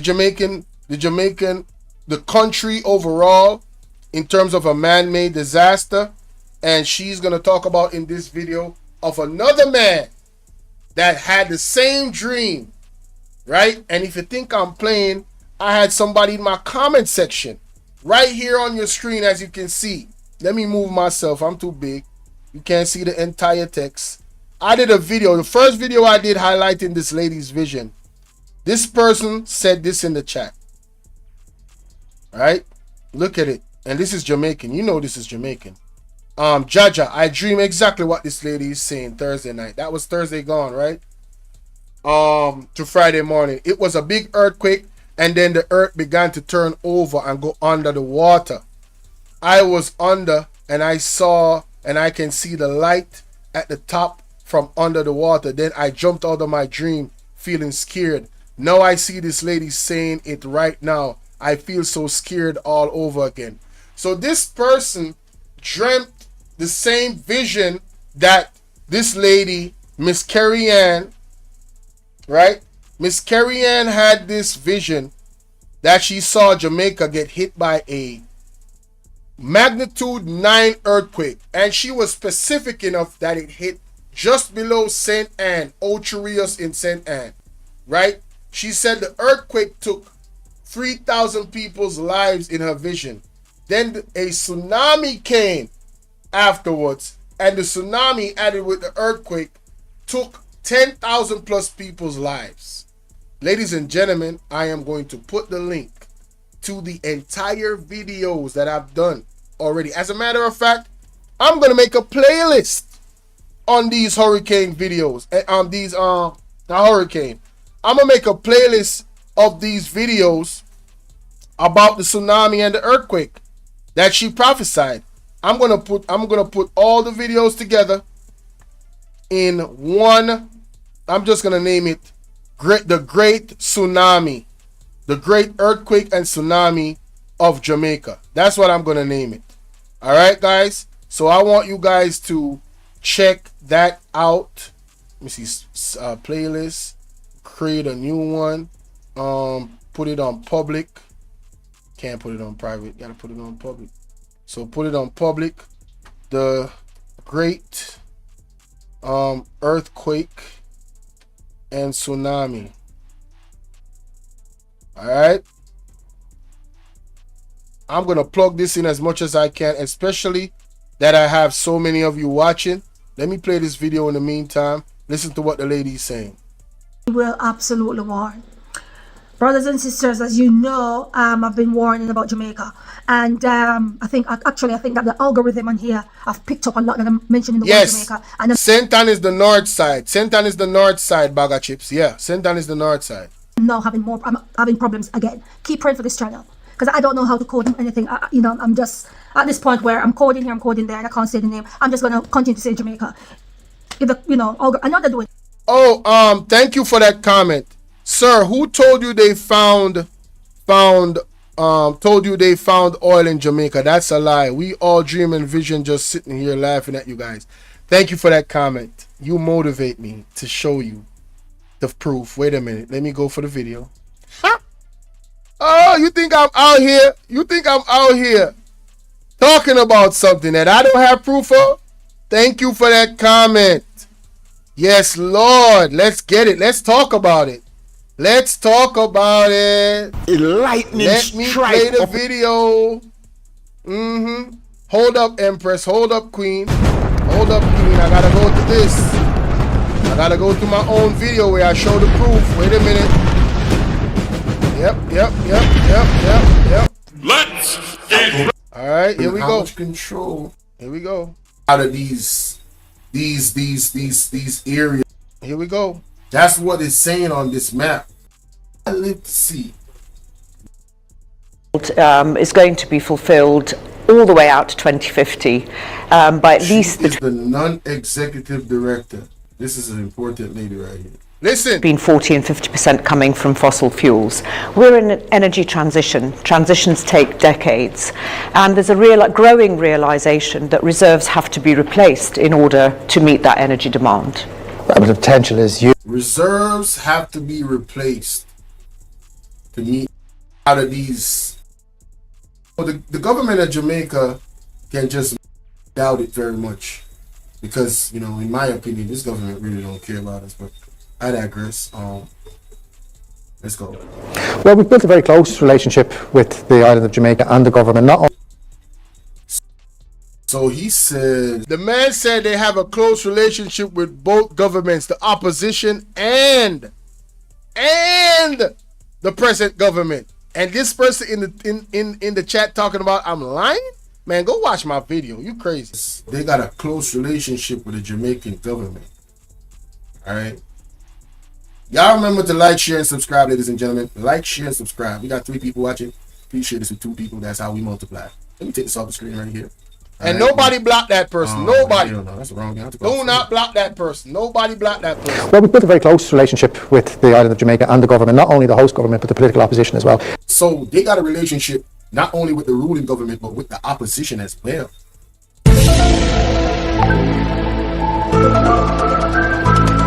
You don't say. The opposition, meaning Mr. Mark Golden. So not only does the JLP know about the oil deposits, the 700 billion barrels of oil that they found, all right, but the PMP does and the JLP does as well. Listen. So, Marky G, Mr. Mark Golden, sir, when did you? Okay, so let me phrase this question good. Did you make the Jamaican people aware? How did you represent us as the opposition with these decisions that were being made? Is there anything in the Constitution that helps us, helps you to defend us? For, you know, so the government of Jamaica can just make decisions about the environment that could possibly affect us. Shout out to Timo in the building. That could possibly affect us, our children and our children's children, generations to come. But they don't need to talk to us about it. I mean, the moment y'all heard about this was not big news. This was not blasting all over all social media. I never heard about this until yesterday. That is weird. Cartel coming out of prison was bigger than this. This should have been trending. Jamaica got gold, possibly, and oil. So what I'm going to do is I'm going to play the original video. In Guyana, 7 billion barrels so far in Walter. I'm going to play the original video to cut out my talking points so this person in the chat can be educated on what the hell is going on. Listen. Well, we've built a very close relationship with the island of Jamaica and the government, not only the host government, but the political opposition as well. Everybody's very keen and supportive to see this well drilled, purely because of the economics, the potential upside and value. The size of the prize is huge for what is a reasonably low minimum investment. And in fact, as a demonstration of the support of the government, they've kindly hosted us this evening for this evening's shareholder event, which we're very excited about. The energy demand for the world is going to be fulfilled all the way out to 2050 by at least between 40 and 50% coming from fossil fuels. We're in an energy transition. Transitions take decades. And there's a growing realization that reserves have to be replaced in order to meet that energy demand. Well, the potential is huge. It's a potentially life-changing license for the island of Jamaica. The size and scale and value is truly mind-blowing. This project could be potentially 7 billion barrels of recoverable oil. It could be 7 billion barrels of crude oil. Talk to me. For Jamaica. Oh, we gonna prove today, baby. Nobody gonna call me out saying I'm lying, and I don't prove that shit. All right? Let me go back right here to what this man just said and look at his title. Well, we've built a very close relationship with the island of Jamaica and the government. This is Brian Larkin, the CEO of the company that has the license to drill for oil in Jamaica. Point blank, period. And let me show you the map. Let me show you the map. Right? Let me take these 2 house slaves off of this. Let me show you the map where they show where the oil actually is. Where it's actually at. in Jamaica. I'm going to show you the map. I'm going to keep playing the video in the meantime. Not only the host government, but the political opposition as well. Everybody's very keen and supportive to see this well drilled, purely because of the economics, the potential upside and value. The size of the prize is huge for what is a reasonably low minimum investment. And in fact, as a demonstration of the support of the government, they've kindly hosted us this evening for this evening's shareholder event, which we're very excited about. The energy demand for the world is going to be fulfilled all the way out to 2050 by at least between 40 and 50% coming from fossil fuels. We're in an energy transition. Transitions take decades. And there's a growing realisation that reserves have to be replaced in order to meet that energy demand. The potential is huge. It's a potentially life-changing licence for the island of Jamaica. The size and scale and value is truly mind-blowing. This project could be potentially 7 billion barrels of recoverable oil. It could potentially double the GDP of the island as a standalone project, and it could also generate over $30 billion of tax take for the island of Jamaica. So the scale is quite substantial. The Jamaican opportunity is really a unique one. It's a massive acreage holding, over 22,000 square kilometres, which is the equivalent of 3.5 million football pitches, and really the opportunity to be first mover in a country that is energy hungry, that would like to replace its imports with indigenous supply. More than that, the way that we're looking at Jamaica now and the technical work that's advanced, we see... Did you hear what she said? Whoever you are in the chat calling me a liar, talk about you laughing at me. Ha ha ha. Who's laughing now? Who's laughing now? She said it's an opportunity to become the first to drill for oil in Jamaica. You heard them talk about the financial potential, 700 billion barrels of oil. She even went on to say there's an estimate of a million barrels of oil a day? 1 million barrels of oil a day. Let me show you the picture. This is the picture that I took from their presentation and made my thumbnail. Those areas are the oil deposits. They're showing you where they are. Where is the lie? Where's the lie? When I'm speaking my opinion, I say my opinion. When I know it's allegedly, I say allegedly. But when I'm speaking facts, I speak facts. I'm going to skim through the video and show you another picture, a more detailed picture that she had in her presentation of how it looked. Bam! Here's the big secret about women. We want you to flirt with us. We even want you to get exactly the same. Pause. Take a look at this. Take a look at this. I'm going to enlarge this as much as I can. This is the oil deposits, ladies and gentlemen. So the earthquake that the lady envisioned is physically possible. Because if they start drilling for this oil and they hit something that they shouldn't hit, like she saw in her dream, hello, catastrophic, disastrous events. I'm glad you came in here and challenged me. Yes, I want more of you to come in here and challenge what I'm saying. Hit the link. Hit the link, call in. Because you're going to sound stupid. Please hit the link, goddammit. These people are showing you where the oil deposits are, the areas that they want to actually go and dig. What are you talking about? What are you talking about? Let me play back the video of the Queen talking about the man. Right? Talk a lot that I'm mentioning the word Jamaica, and I'm now I'm having problems again. Keep praying for this channel, because I don't know how to code them anything. I'm just at this point where I don't need you to see her right now. I need you to look at the screen and see the oil deposits that is in Jamaica. That this company is they're salivating to dig for, and you out here talking about somebody lying. Man, get the out of here, man. And brothers and sisters, look, when I get emails and it's more than one email saying the same thing, I have to pay attention. So full context, right?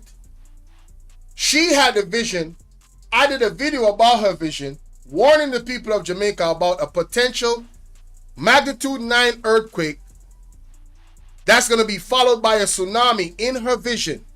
She said in her vision, the Lord said in days, what is spiritual days, it doesn't have to mean literal days, but it means it's soon. So it's an impending threat. This is no joke, all right? 130 watching, only 70 likes. Can we get the likes up, please? All right? So you're looking at the screen and you're seeing the oil deposits. This person that just came in the chat talked about there was no oil being drilled. I just proved that's cap. Because the people in the video from the company said they have spoken to the opposition and the government, and they have a license to drill for oil. All right? So this person seemed to be a JLP because now they want to move the goalposts and talk about Nigel Clarke. I'm done talking about Nigel Clarke and Andrew Holness. They are both coons. All right? They are both sellouts, in my opinion. That's my opinion. I'm entitled to it. Everybody is entitled to their opinion. It's called freedom of speech. All right? It's called a constitution. Go read it. Okay? You're entitled to your opinion as well. Unless you get disrespectful and I feel like kicking you out forever. But keep it respectful. Thank you kindly. So, let's go to the queen and her vision, because not only did she envision it, a man came on the internet yesterday and had a similar vision. Almost line for line, y'all. 9-point plus earthquake, tsunami, Jamaica, half of Jamaica being destroyed. All right? So let's hear her talk about the vision. And I'm going to keep this on the screen to show you how legit her vision is a possibility that it definitely could happen if they start drilling for oil. Because why? Jamaica is on a large, long fault line. If you know anything about earthquakes, if you know anything about tectonic plates and them shifting, Jamaica is on a large fault line, y'all. There has been 166 earthquakes recorded in Jamaica, according to the same news. Mainstream media has reported this. 166 earthquakes. Right? A geologist, well, not a geologist, I keep saying that. A professor, Mr. Simon, came on Nationwide and said that Jamaica is to expect a magnitude 7 earthquake. And he doesn't know when. Why did he say that? Because the multiple amounts of earthquake, he says it is stressing out the fault line. And he says the stress that puts on the fault line is going to cause a bigger earthquake. He said the magnitude 7 earthquake, which is not far from the magnitude 9 plus she's talking about. He said that magnitude 7 earthquake may cause a tsunami. Man, come on, man. Who y'all playing with? Who y'all playing with coming here talking about I'm lying? I'm putting the pieces together. Listen and learn something. And warn your family. Because this threat seems to be legit. It's better to be prepared than not to be prepared. What the hell are you talking about? And what is your name, by the way? Is that Dumbs? Oh, man. Your name is Dumbs? Your name is Dioms? Yo, yeah. I ain't going to even argue with you no more. I'm just going to play the video. I wasn't even arguing with you. I ain't even going to focus on you no more. Thank you, though. Listen. Listen to the queen. I have to. Even if it's one email and it's very, very, very, very significant, I still pay attention, right? So there's about, I don't know, maybe about 6 emails, 5 o'clock, firm in my spirit that the tsunami, that the earthquake and the tsunami is soon. It won't be long.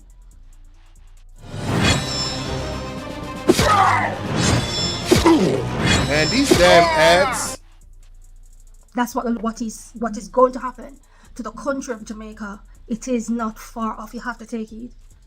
We only can warn. And like I say to brothers and sisters, look, people may not want the video, the that just, chops their teeth and kiss their teeth. I don't want to know. Talk to them, Queen. Talk to them. Their tunnel vision in sin, their tunnel vision in unrighteousness, their tunnel vision in wickedness. So they don't have any time for the prophetic. They don't have any time to hear the voice of the Most High. Because they're consumed with evil. Yes. You listen to me, church. So your part is to make sure that, we are warning on here. You're in the right place. They send the videos out. Share the video, y'all. Share the video. All right? Share the video. Because the information is too important to not share. You got 128 people watching. Oh, and somebody just reached out to me and asked me if I got a WhatsApp group. I sure do. I sure do. Right? I'm going to drop the WhatsApp link in the chat right now for you guys. Let me continue to play this. While I do that, listen. Open it, yes or no, it's up to them. But blood is off your hands. Now, so when all these videos began to come in, brothers and sisters, I open it. And when I opened the video, it was an elderly gentleman. I forgot the name of the channel. What's the title of the video? Earthquake and tsunami destroys Jamaica, something like that. Earthquake and tsunami destroys Jamaica. And this video was uploaded about maybe a day now, 1 day ago. And the vision that I had I've been having many visions since 2017, but the vision that I had concerning exactly what this elderly gentleman was saying, I had this vision on the 2nd of August, 2024. So I don't know when he had his vision, but the video uploaded 1 day ago. And everything that not everything, but most things that this elderly gentleman is saying concerning the tsunami is only the Most I could show him this. I'm telling you, Ahaya cannot lie. Ahaya never lies. I don't know if he's seen my video or anything like that. I don't know. But I feel in my spirit that the Most High has given him this vision. And the vision is true for whatever he's seen that mirrored my vision. So here's the thing. So when I was watching him, he said some stuff that exactly what the Lord showed me on the 2nd of August, right? So this elderly gentleman says that the earthquake that is going to hit Jamaica will be over 9 points. That's what I've been saying. I've been saying this since the 2nd of August, 2024. All my Jamaican videos from then, from the 2nd of August up until now doing this video, the 28th of August. I've given you the Richter scale, what this earthquake is going to be. Ahaya cannot lie. Ahaya never lies. He is the spirit of truth. And this elderly gentleman says that in his vision, the Most High showed him that the earthquake will be over 9 point something. And that is what I've been saying. Go back and watch the Jamaican playlist, Jamaican Tsunami, and you will understand that the Lord is speaking. Ahaya is speaking, and he's warning. So that's the first thing. When he said that, I shook my head and I said, yes, Father, you are speaking. The second thing that mirrored my vision with this elderly gentleman, he said that when the tsunami was coming in, people thought it was the sky. Because it looks like the sky. That's what I said. I said when the Most High lifted me from the earth, and I saw him lift me a little bit above Jamaica, I saw what appears to look like the sky, but it wasn't the sky, it was the water. The water was climbing the mountain like a man. Because the Blue Peak Mountain is high. Those holy mountains of the Most High out there in Jamaica, it is high. It's not tiny, they're high, right? And I saw the sea climb the mountain. It's almost as if it reached the sky. And people thought, and I thought that it was the sky that I was looking at. Then I realized, oh, this ain't the sky, this is water. That is to show you how high the thing is going to be, brothers and sisters. People have to wake up. And that's what the gentleman said in his vision that the Most High gave him. He said that he was in his house and his house was floating away. That's what I saw. You listen to me, church. Listen. That's what I saw when the tsunami came over Jamaica and I was underneath the sea. I saw cars, I saw houses, I saw people, I saw animals, I saw trees floating away. It was going back towards Otrias, back towards Mababe, Negril, that side, Port Antonio, that side of the island. That's how it was going back. Like somebody was pulling all the things back. You want to say it was currency, heavy currency underneath there, current pulling things back. But it felt like it was the hand of somebody that was just literally just tearing the people and the things back in the sea. So that's what he said. He said that his house began to float. What he said as well is that whilst he was in the vision, it felt so real that he woke up absolutely terrified. Now, obviously, when you watch the vision that I gave on the 2nd of August, 2024, I said the same thing. I said I was overwhelmed because I couldn't breathe. I thought this is it. I have to, swallow the water and let the water take me through until the angel of the Most High came to me and said, it's okay, you can breathe. You will be okay. And those people who belong to the Most High will be absolutely fine. So the vision felt real. So I understood what the old man was saying when he was giving the prophecy. Another thing he said, which is a little bit I understand what he's saying, but the difference between what he said and what I said is that he said the tsunami happened because something fell from the sky, like a lightning hit something. Watch this. Listen to the vision. He said that the lightning hit something in the sky and it dropped into the sea and exploded. Listen to what I said. When I went back and I understood that they're what? Digging Yo, am I back? For oil in Jamaica. Yo, am I back? Yo, don't tell me that they interrupting my ish. Am I back, y'all? Can y'all see me? Somebody just text me, ask me what happened. Damn. Man, they trying to block this information, y'all. Yo. Miss Collins, I'm back. I should be back now. Yo, can y'all hear me? Put a 1 in the chat if y'all can hear me. Wow. How long have I been gone for, y'all? How long have I been gone for? Yo, can y'all hear me? Can y'all hear me? Hey, where y'all at? Where y'all at? Can y'all hear me? Damn. Yo, am I back? Yo, I'm back. Yo, they messing with my stream, man. Damn. They don't want this information to go out, man. They don't want this information to go out, man. They do not want this information to go out. They messing with my live, man. Man, for 5 minutes I was out. Damn. Let me play back 5 minutes of what the lady was saying. Man, oh man. You listen to me, church. So your part is to make sure that, you know, we are warning on here. You're in the Yo, like and share this video. Let's go, man. They're trying to stop this, man. Now, wow. When all these videos began to come in, brothers and sisters, I open it. And when I opened the video, it was an elderly gentleman. I forgot the name of the channel. Listen. What's the title of the video? Earthquake and tsunami destroys Jamaica. Yo, share this video with 10 people, man. I'm telling you. They messing with this content. My other videos that I did about this pending threat, those videos did not get no views. As soon as I start talking about this, my life cut off. Man, I don't think that's coincidental. I need y'all help. Share this video, man. Share this video. Something like that. Earthquake and tsunami destroys Jamaica. And this video was uploaded about maybe a day now, 1 day ago. And the vision that I had concerning, well, I've been having many visions since 2017, but the vision that I had concerning exactly what this elderly gentleman was saying, I had this vision on the 2nd of August, 2024. So I don't know when he had his vision, but the video uploaded 1 day ago. And everything that this, not everything, but most things that this elderly gentleman is saying concerning the tsunami, is only the most I could show him this. I'm telling you, Ahaya cannot lie. Ahaya never lied. I don't know if he's seen my video or anything like that. I don't know. But I feel in my spirit that the Most High has given him this vision. And the vision is true for whatever he's seen that mirrored my vision. So here's the thing. So when I was watching him, he said some stuff that exactly what the Lord showed me on the 2nd of August, right? So this elderly gentleman says that the earthquake that is going to hit Jamaica will be over 9 points. That's what I've been saying. I've been saying this since the 2nd of August, 2024. All my Jamaican videos from then, from the 2nd of August up until now doing this video, the 28th of August. I've given you the Richter scale, what this earthquake is going to be. Ahaya cannot lie. Ahaya never lies. He is the spirit of truth. And this elderly gentleman says that in his vision, the Most High showed him that the earthquake will be over 9 point something. And that is what I've been saying. Go back and watch the Jamaican playlist, Jamaican Tsunami, and you will understand that the Lord is speaking. Ahaya is speaking, and he's warning. So that's the first thing. When he said that, I shook my head and I said, yes, Father, you are speaking.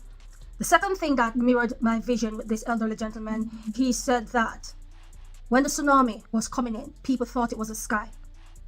Because it looks like the sky. That's what I said. Listen. I said when the Most High lifted me from the earth, and I saw him lift me a little bit above Jamaica, I saw what appears to look like the sky, but it wasn't the sky, it was the water. And the water was climbing the mountain like a man. Because then Blue Peak Mountain is high. Those holy mountains of the Most High out there in Jamaica, it is high. It's not tiny, they're high, right? And I saw the sea climb the mountain. It's almost as if it reached the sky. And people thought, and I thought that it was the sky that I was looking at. Then I realized, oh, this ain't the sky, this is water. That is to show you how high the thing is going to be, brothers and sisters. People have to wake up. And that's what the gentleman said in his vision that the Most High gave him.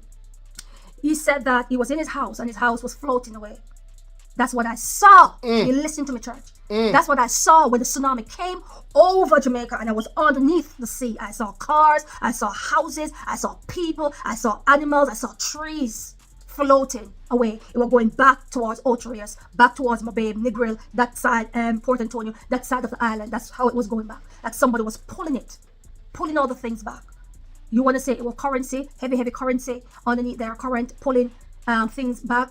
But it felt like it was the hand of somebody that was just literally just tearing the people and the things back in the sea. Imagine how it would feel if you could learn to play worship guitar like a pro in just 10 days. Listen, I know that. So that's what he said. He said that his house began to float. What he said as well is that whilst he was in the vision, it felt so real that he woke up absolutely terrified. Now, obviously, when you watch the vision that I gave on the 2nd of August, 2024, I said the same thing. I said I was overwhelmed because I couldn't breathe.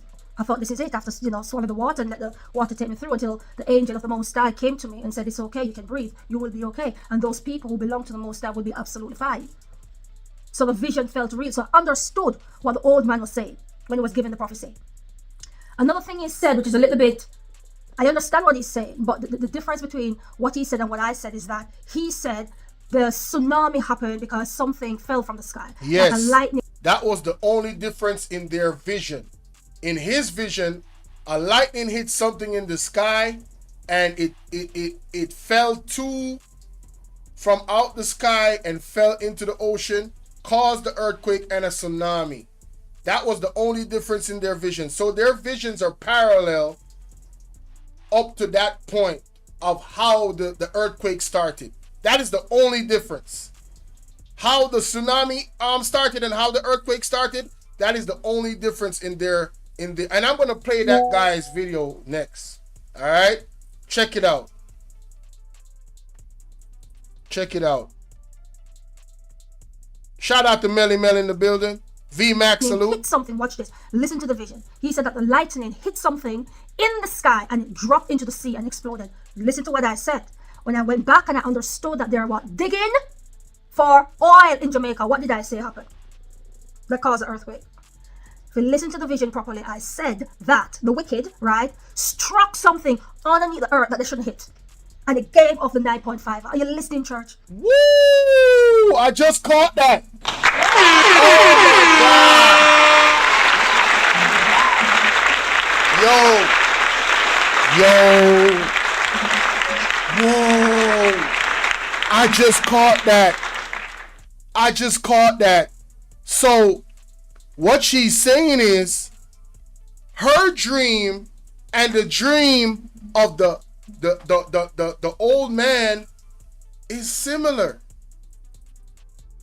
because it's very, very similar. It's almost exactly the same, because she said in her vision that something struck the earth and hit something it was not supposed to hit.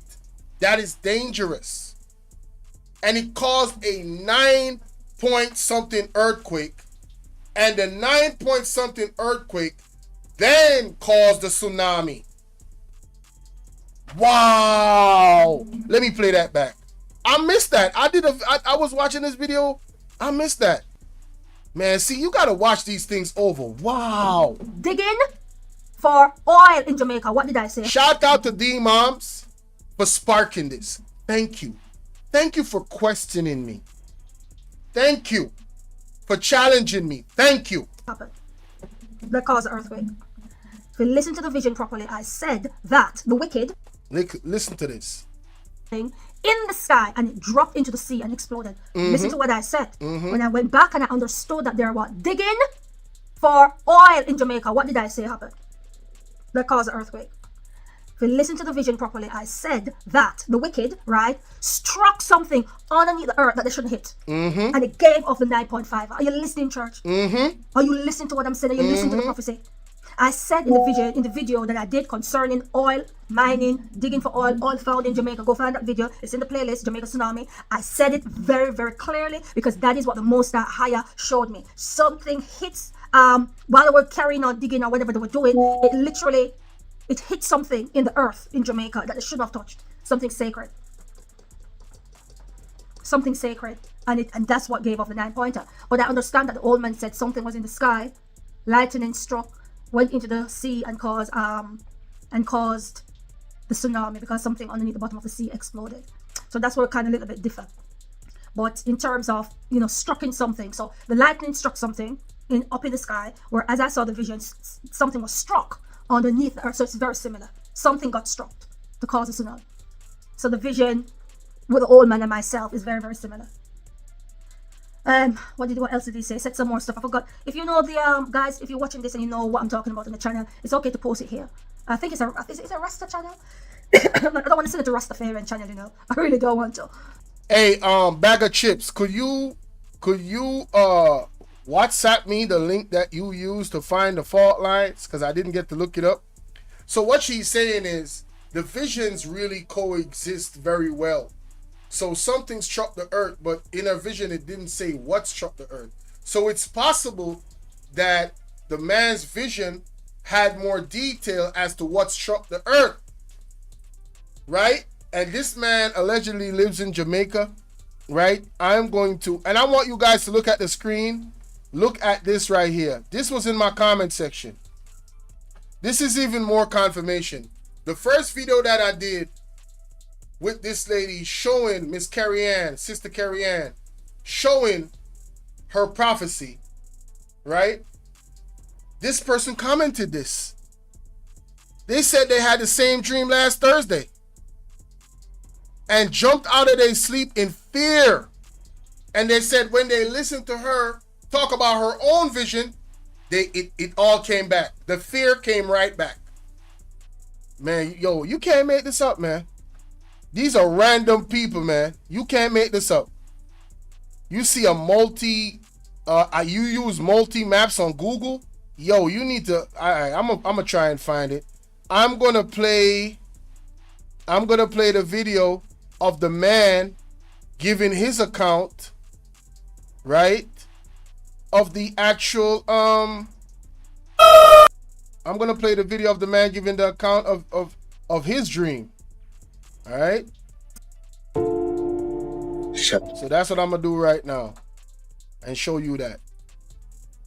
All right. So you guys can get the confirmation of all of this, right? Multiple large discoveries tied back to each. I don't want to take that off. I want to leave that in the vault. Yeah, I want to leave that in the vault. Pushes everything that way. I want to listen to what I'm saying. Oh no, cancel. It pushes everything. Yeah, I don't need to change that either. I'm gonna use another source. I need to. As of 2023, Africa's total debt amount. Damn, that's a good one too. I can't change that. Damn.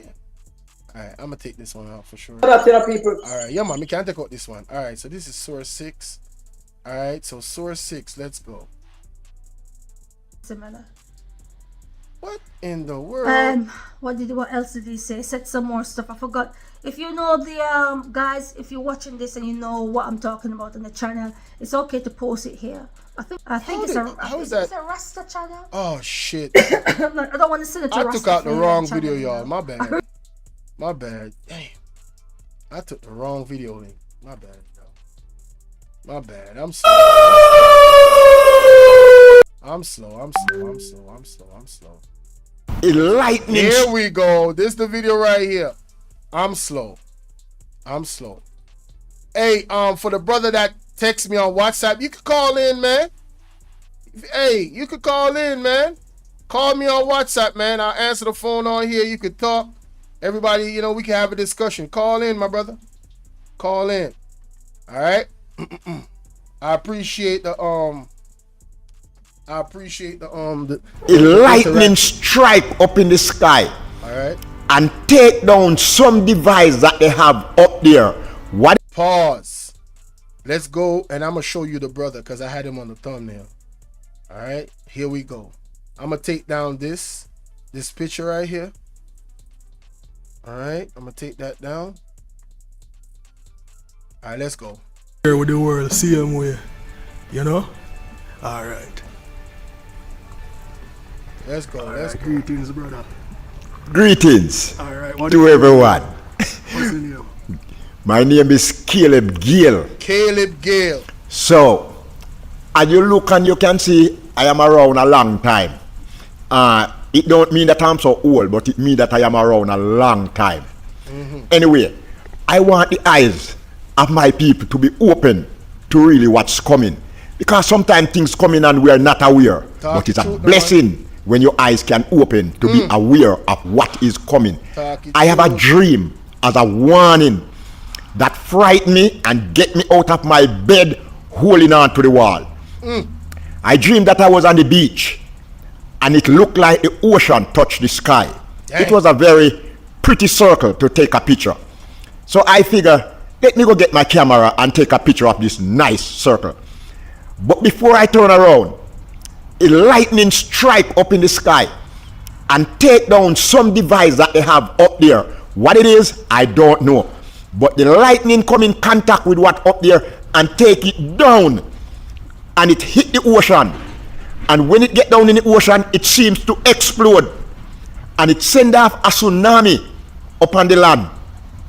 I stand there and watch, and I believe the biggest mountain that I ever behold was coming at me. That was the wave, so high. And I didn't know what to do to escape this because it was coming so fast. So I run inside the house. You know, as soon as I get in there, I feel the house was floating away with me. I was so frightened and never been so scared. I get up out of sleep and I find myself holding on to the walls. Listen, man. This man is giving you a detailed account of his vision of an earthquake at magnitude 9.5 and a tsunami that follows. You understand what I'm saying?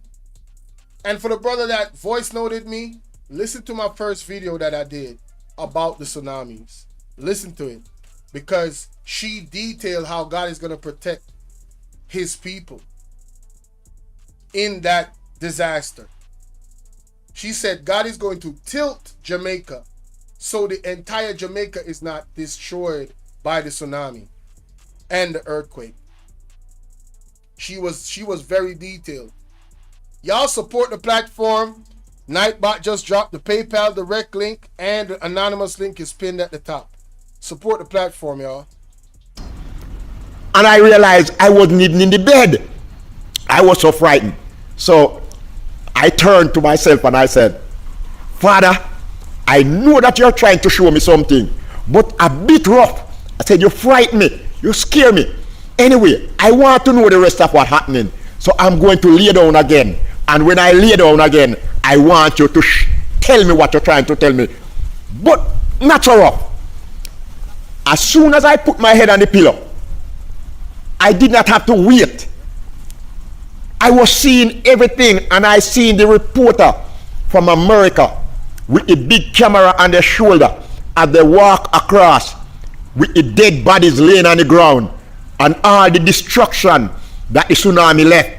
They was walking through the rubble and saying that this is a 9 whatever earthquake shake up underneath the ocean floor and send out the tsunami to the land. But the Creator showed me something else. It was not true. That one should not be blamed on the earthquake. That one was coming from upstairs. I just don't know what was up there, but the lightning take it down. So I am warning that be careful and make it right also with your Creator, because some destruction is going to hit Jamaica very, very bad. I think that would be the worst thing happen to Jamaica. It was almost half of Jamaica was completely wiped out by the tsunami. So I'm watching my step and begging the Creator to hold me by my right hand, because I know that this world really spread out for trouble. And everyone should be more careful and look for the other life to come. This one is not so stable. Blessing and learn as we go along. Look up instead of down. Bless up. Respect one. Yeah.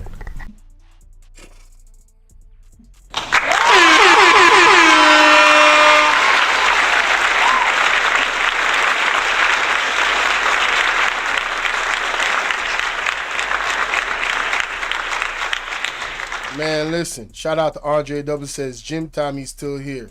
Yes, Kenneth Pierre. Share this live with any Jamaican friends that you have. I've been I've been shouting this from the mountaintop from the past 2 days, how serious this is. We have Miss Sister Carrie Ann with her prophecy. We have this man had his dream. I had a random lady in my chat or person in my chat co-signing her dream. She had the same dream. My mother has dreamt this vision, not in its detail, but in terms of Ocherius being covered in water, she did. And the lady, Miss Carrie Ann, said Ochi, she doesn't know how much of Ochi is going to be covered in water, but it's going to be covered in water. Listen, man, I can't make this stuff up, man. All of it is just, it's not coincidental. It is not coincidental. All the pieces, in my opinion, are really, really adding up. They really coming together. This man yesterday with this prophecy, oh yeah.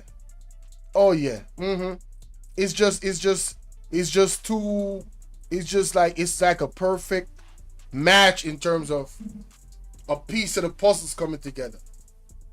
You have the oil situation. What is this thing in the sky that they have that a lightning is going to take out? That's like an act of God or something. What is that thing in the sky that they have, whoever has, that lightning is going to take out in this man's vision and cause a 9-point-something earthquake? Mighty God. Bag of Chips says, on one land survey map of Jamaica, and it's like the west side of Jamaica has a fragile foundation spot, so that might had potential for river to form, make it 2 Jamaicas. Damn. Shout out to Bag of Chips with the research. So Bag of Chips, you telling me you looked at the I wonder if the brother is okay with me playing the voice note. That's a dragon that was in the national stadium. That's a dragon that was in the national stadium. Hey man, you gotta call in, man. Yo, I'm gonna call you, man. You sending me pieces and pieces. Man, I'm calling you, man. You on the show, man. I'm calling you, man. God damn it. Yeah, I'm calling you, bro. Yeah, I'm calling you right now, man. God damn it. Yo, you are on the show. You're on the show. You have to turn off the song. Hey man, you gotta call in. Okay, I'm gonna turn on the TV. Yo, I'm gonna call you, man. Them can't see your number, them just can't hear you. Yeah. So what y'all say now, my general, about that situation? Yeah. Pertaining to what this lady said, right? Mm-hmm. It's gonna be a natural fact. Understand? Mm-hmm. Because too much things is happening in Jamaica right now. Right. A lot of things have been sold behind our backs and we don't know about it. Right. And to that picture that I saw with them drilling the oil. Well, they're not drilling the oil. Those are the areas that they're planning to drill. Let's keep that in context. The picture I'm showing right now, that you see those ships, they're showing you where they're planning 5 spots in there where there's potentially more oil than anywhere else that's in that area. So they are planning to drill in that area. I don't know if they're drilling it. I don't have no clue about that. But go ahead. Okay. Yeah, man. Yeah, but I've listened to more than one talk show, because first I've been on yours, but I always see your videos in at Top of the Press. Oh wow. Yeah, so I always take a look at them. And anything is possible at this moment. Anything is possible, because one aspect of it is about the government planning to use nuclear energy. Talk about it. Talk about it, my general. Jamaica is too small for nuclear energy. Bingo. when it comes to nuclear, I want a lot of people to really sit and understand and research what is nuclear. If even the cell towers have nuclear energy, right?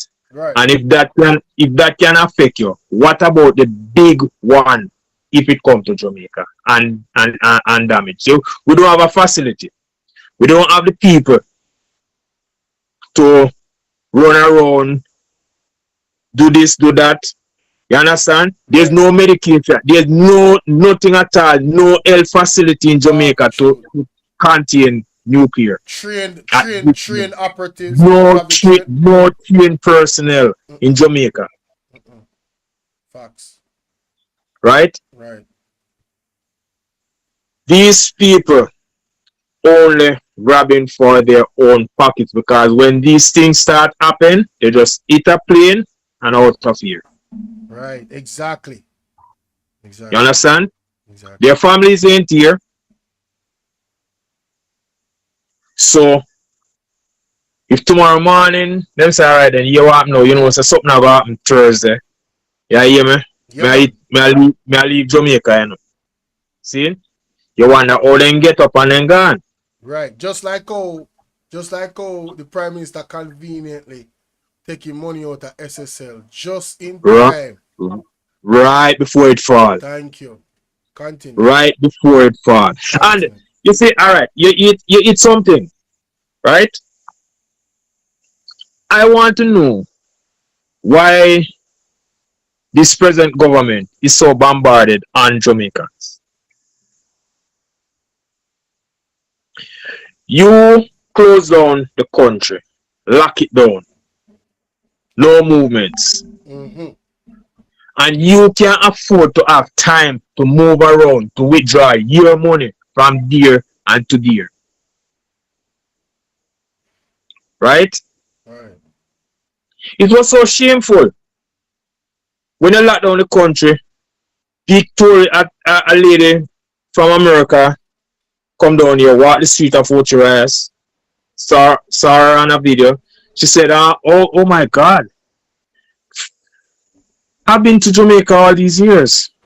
And now it's the first time coming to Jamaica and it's like a ghost town. What happened? I remember that video. Okay. Yeah, man. Right? Brother, them need to take up on themselves, because what them doing, them going to wreck this country. And this country is such a paradise, because you notice everybody from left, right, and center want to come to Jamaica. That's facts. You understand? I know say me not have the foreign mind, you know. I mean, I say if me get the go, me not going to go. But one thing me can tell them, I will be coming back home. I just only need to go work and come back home. You understand? Right. Can't let Jamaica. Me not gonna really sacrifice Jamaica for nothing. Right. I will never. I'm 61 the 18th of July gone. Congratulations, man. Right? And I celebrate birthday with one of the most powerful leader. He's dead and gone, but I celebrate my birthday with him on that day as well, which is Nelson Mandela. Oh gosh, man. They can't get more powerful than that, my general. All right, because you know that shows how powerful I am. I'm just trying to stick to certain things. I don't know, but I'm in a jam with these people right now. So outside of I'm just only praying. Outside of the tsunami, because somebody came in the chat and pretty much sparked me to talk about the potential tsunami. You know, what you think about Nigel Clarke resigning and becoming a part of the IMF? What's your thoughts on that? Oh man, that was in the pipeline long time. That was in the pipeline long time. You understand? He was only waiting on the right time to to make his move. Interesting. Right? That was in the pipeline long time. Because if you realize, all right, the two most powerful man, all right, you have three powerful men in Jamaica, right? Which is the Governor General, the Prime Minister, the Minister of Finance. Right. Those are the three powerful men, right? You haven't heard from the Governor General because them lock him down. You understand? All right. The Prime Minister is part of the Privy Council. That's why I don't want to leave and go to the Caribbean Court of Justice, CCJ. Strike up in the sky. Fox. Right? Then now, Nigel gone to IMF. So, you have two slave masters now. Those are the two slave masters now that we have. The IMF, Privy Council. Sheesh. Wow. So, brother, all Jamaicans need to do is to open prayer. And, you know, I'm a fuck, you know, you see, I wouldn't mind tomorrow morning me wake up, you know. And here's the election I call, you know, because definitely me ready long time. Ready. Oh man, these people, because they do everything to suffice themselves and not the Jamaican people. Facts. The Constitution's law is there.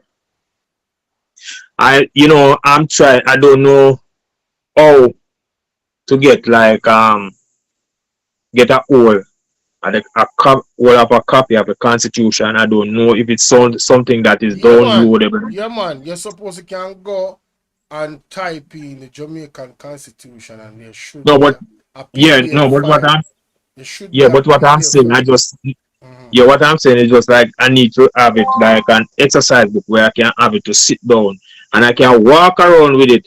When somebody says something, I can say, well, look at that, man. Let me go in on my Constitution book and say this. Well, I think you would have to download it and make a book. I don't think there is a book, but I think there should be a book. Book. But remember, it's an evolving document, you know. So they put amendments to it from time to time. So having it as a book wouldn't be you know. No, but if it's even to have like the first section and not and not with what they are going on with. No, you understand? Because you see, we have our rights, and at times we give up our rights. Hold your thought. Shout out to BK, Miss Genesis, and who else is in the building? I just saw. We have VMAC, we have Sharon. Shout out to Sharon Bernard. Guys, the video that I'm showing that's on mute. This is the elder man's this is an animated account of how his dream and his vision went. So take a look at this. Go ahead, my general. Because at times we do have our rights, and we give it up. Right. Especially like you're traveling on the road in a motor vehicle and police stop you. Right? You have rights. But I agree with you. Like the Constitution, we need to know it back and front so we can move with more strength. So Miss Genesis said, print it out, right?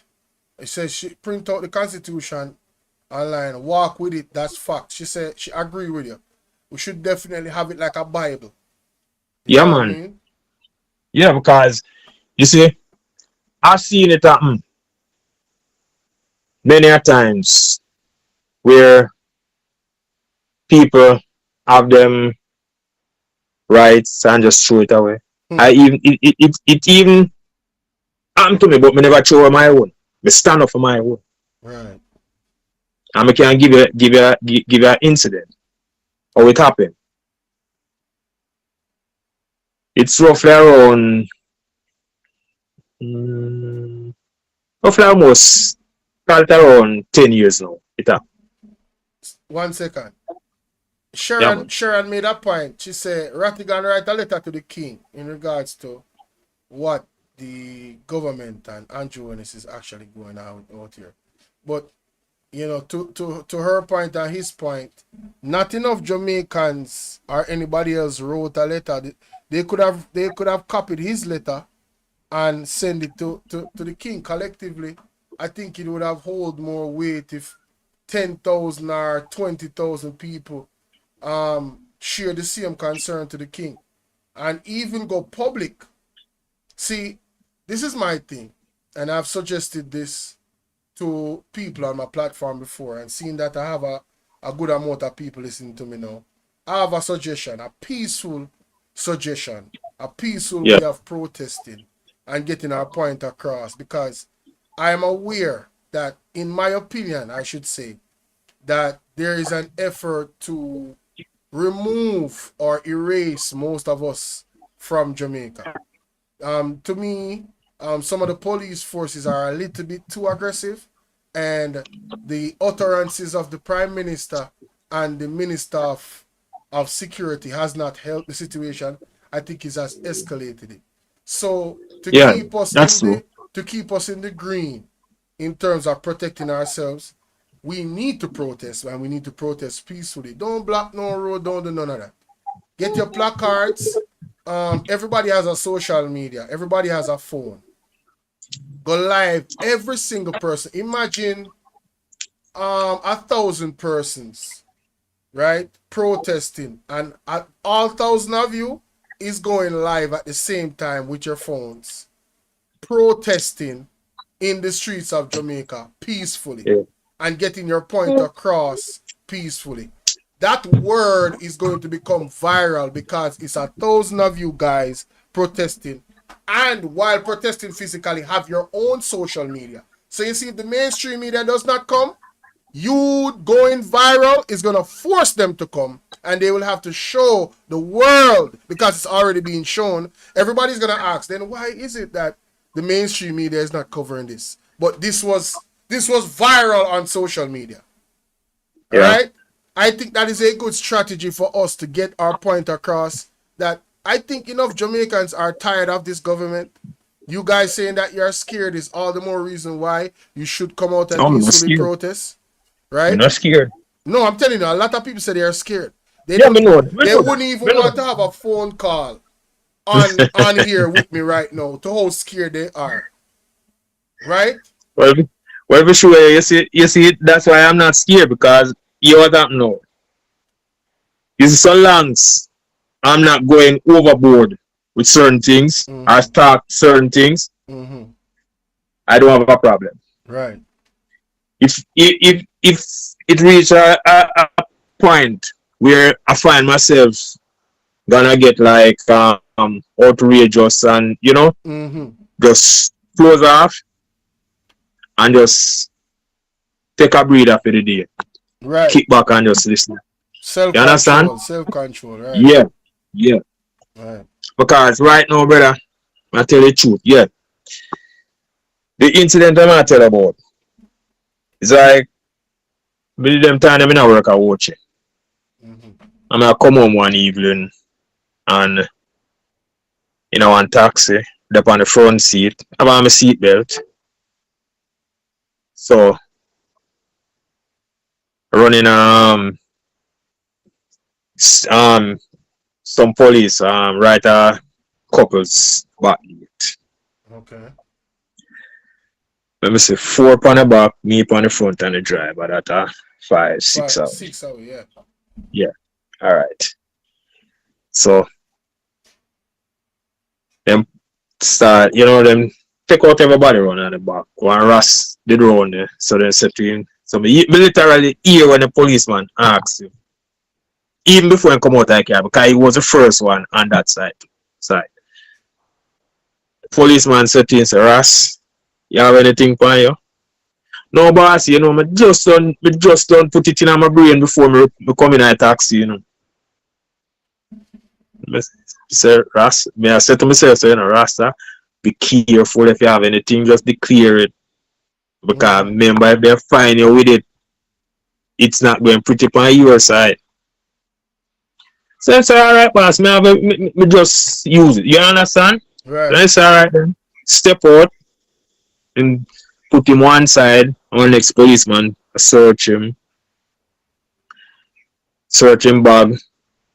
Search him pocket. They find 2 nice, lovely bag, or $200 bag a week. Policeman said to him, say, boy, Rasta, boy, I mean, you know, you're evening up pretty this evening. It could, and it would have been pretty if you did just tell me the truth. Right. But it now go pretty. Go over Ivan over the source now. So, there was a chef in there and him searching bag and everything. So, the policeman leave and cross the street now. Come cross. Step to me, say, ask me if me have a firearm, and say, no, sir. He said, alright, then step out of the vehicle. I'm going to step out. And he said, I'm going to search it, but I say, hold on, bossy. I know him, you know. I'm a good friend, but I'm doing work, but I have to put him on and grows. I say, hold on, let me see your hand before you dip your hand in my pocket. He said, I'm not put my hand in your pocket, brother. I just have to feel your pocket. Feel your pocket, and then feel my ratchet knife. So he said to me, say, you know you have an offensive weapon for him. I say, yes, boss, I know that. He said, you know, I can't take it from him. Well, I say, you want no. Are you work you do? I can't stop you. You understand? But to me explain to me, because them time I did have one little track when I walk through a night time and very lonely and dark. You understand? So that's why most likely I travel with it. Right.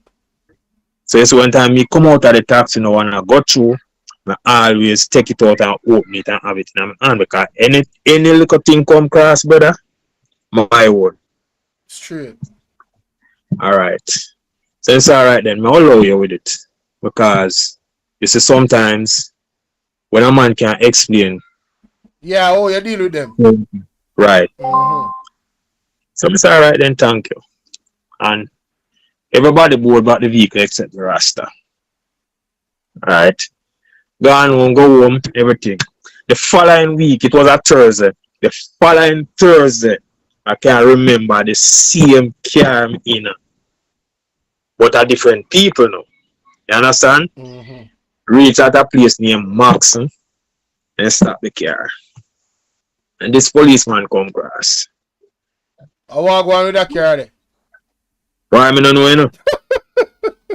Me no know, brother. No, man, sitting around with that car there, general. You understand? And No, because man, sitting around with that car there, brother. yeah, because I'm on the same front seat, and I have my seat belt, everything. Me have my string bag in my lap. Because I them time I carry my little DVD, go work and watch it while I work. Watch my show them. Alright. So him come across and him say, good evening, sir. I said, good evening, sir. He say, you have a firearm on you? I said, no, sir. Okay. Could you step outside the vehicle? Open the door. Step out with my bag.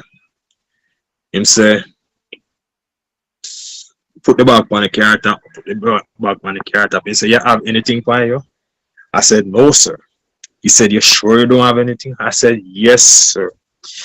I'm going to search him. He said, yeah. Privilege is there for you to search, but I need to see your hands. So him look at me from head to foot. I like him, I said to himself, say, how would this little man come from about what you want to see my hand? Yeah. So, I don't bother something, because, you see with me, if I say, you have to try to be a certain way, my temper will get cross. So I just kind of just keep it down, just, stick the toe, in my shoes. Yeah. It's like me I lock off every breath we may have because I know what answer him certainly. So feel my pocket them and feel my waist. Nobody put your hand in my pocket. And you know find nothing. So I start feel the bag now. You know, me don't know still. I just some things said to me say the evening when I leave work, you know. Don't put the ratchet in your pocket, you know, brother. Just put it in your bag. Put it in your bag. Alright. But put it in the bag. And I feel the bag now, I feel it. Tell me now, you ever said to me, say, oh me say me not have nothing for him. But he's back nearly a foot off of him. So I see him put your hand on your waist. I say you don't have to put your hand on your waist, brother. Because number one, you done run through me already and you real me not have no gun. So where you put your hand on your waist for? So I said to him, say, can I ask you a question? He said, yes. I said, what's the first thing you ask me when you come over? And he's like, I said, all right then.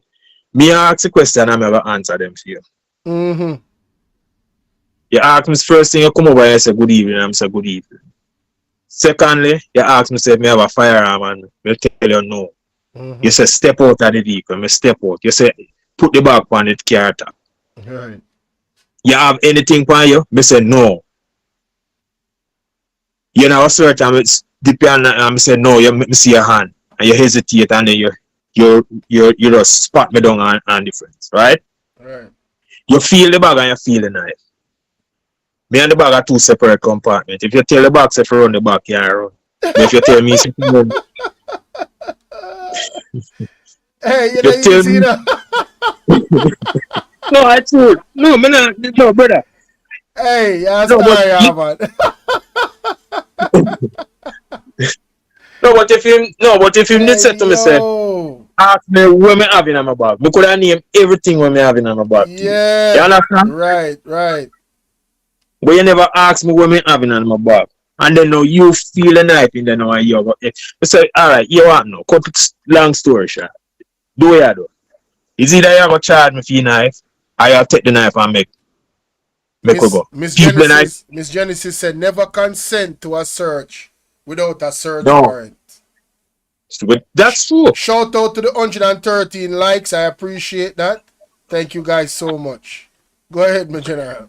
So him said, me said, you want no big man. Cut the long story short. People in the car want go there. Right. It's either you charge me or you take the knife and make me go where me go. It's like him need to have a long conversation. So I'll give him the long conversation. So I say, you want no. Alright, we decide to lock me up. May I give you the right to lock me up. But we can't name certain place. If you carry me, we're not going to stay there. Because there must be somebody there that knows me. They say if you even want to take me out of that parish, can't go to Kingston, anywhere go lock me up. We don't care. Because somebody must know me. Right. Because I'm in the street. I'm in the street and then I never get a policeman no problem yet. Yeah, hungry policeman when me get problem. Because you need problem, so me I'll give you. Yeah man, I'm tell you what now. If you take the knife from me, remember say tomorrow morning I walk back in the supermarket and I buy back a next one. So you have to look for me tomorrow evening. And if you take it from me tomorrow evening, look for me the other evening too, because I'm not stop. Yeah, man. One right me give me, one right me give. It's still lock me up. Yeah. That's the only right. Somebody said that, remember that your bag is a part of you. I don't think he's arguing that his bag is not a part of him. That's why I'm telling the police to do what he wants to do. Because him accept the search. He's saying that he was at fault for probably not, leaving the knife altogether. And a good thing say put it in him back. But to be fair to the gentleman on the line, ladies and gentlemen, in Jamaica, Jamaica has always been a challenging place to keep yourself safe, right? True, man. Things can pop off very, very easily. And remember when KB, that is Kwame Brown Boss Life, said he was at a party in Jamaica when he came here, and all of a sudden he saw two men running down another man with machetes in their hands. So these things do happen quickly and in a rush. So you have to have something on you. Even recently, I heard that they are now advocating or putting in some law, or advocating for a law where women can carry pepper spray on them. Yes. It was all right. It was in long before. I believe in 2012 when Mark Golden was Minister of yeah, right. Yeah. From them time and right. And these people know them, that's what I'm saying. We really need to get rid of them right now. Because everything good. Them turn a black eye on it and throw it overboard, throw it under the carpet. Mm-hmm. You understand? Right. And we need to get rid of enough of them carpet there right now. True, man. Because too much things under them. May I tell you? Too much things under them. We need to. But so much things there on that carpet, you can't even see carpet no more if you really look. Yep. You can't see, brother. Carpet so high in the sky in the roof of the building to blows and scratch. Pure dirt and corruption you look upon. Yes, man. Pure dirt and corruption. Yeah, man, we need to get rid of it, man, because you want no, that a stifle it. Yeah, that a go on, yes. Because then just a walk and tramp upon it and things we should have gone through, not going through. I tell you, boy. There's a lot of things in this country that has been advocated in the previous government. Right. Which was working in place. Take for one instance, in Augustown, you can't believe in a 1 year, nobody not dead in Augustown. When? Not sure. When Andre Hilton was MP up here. What you say, go on? Yeah, man. So, and you know, Augustown, no, but you know, Augustown, I know one nice little place. I'm so surprised, yeah.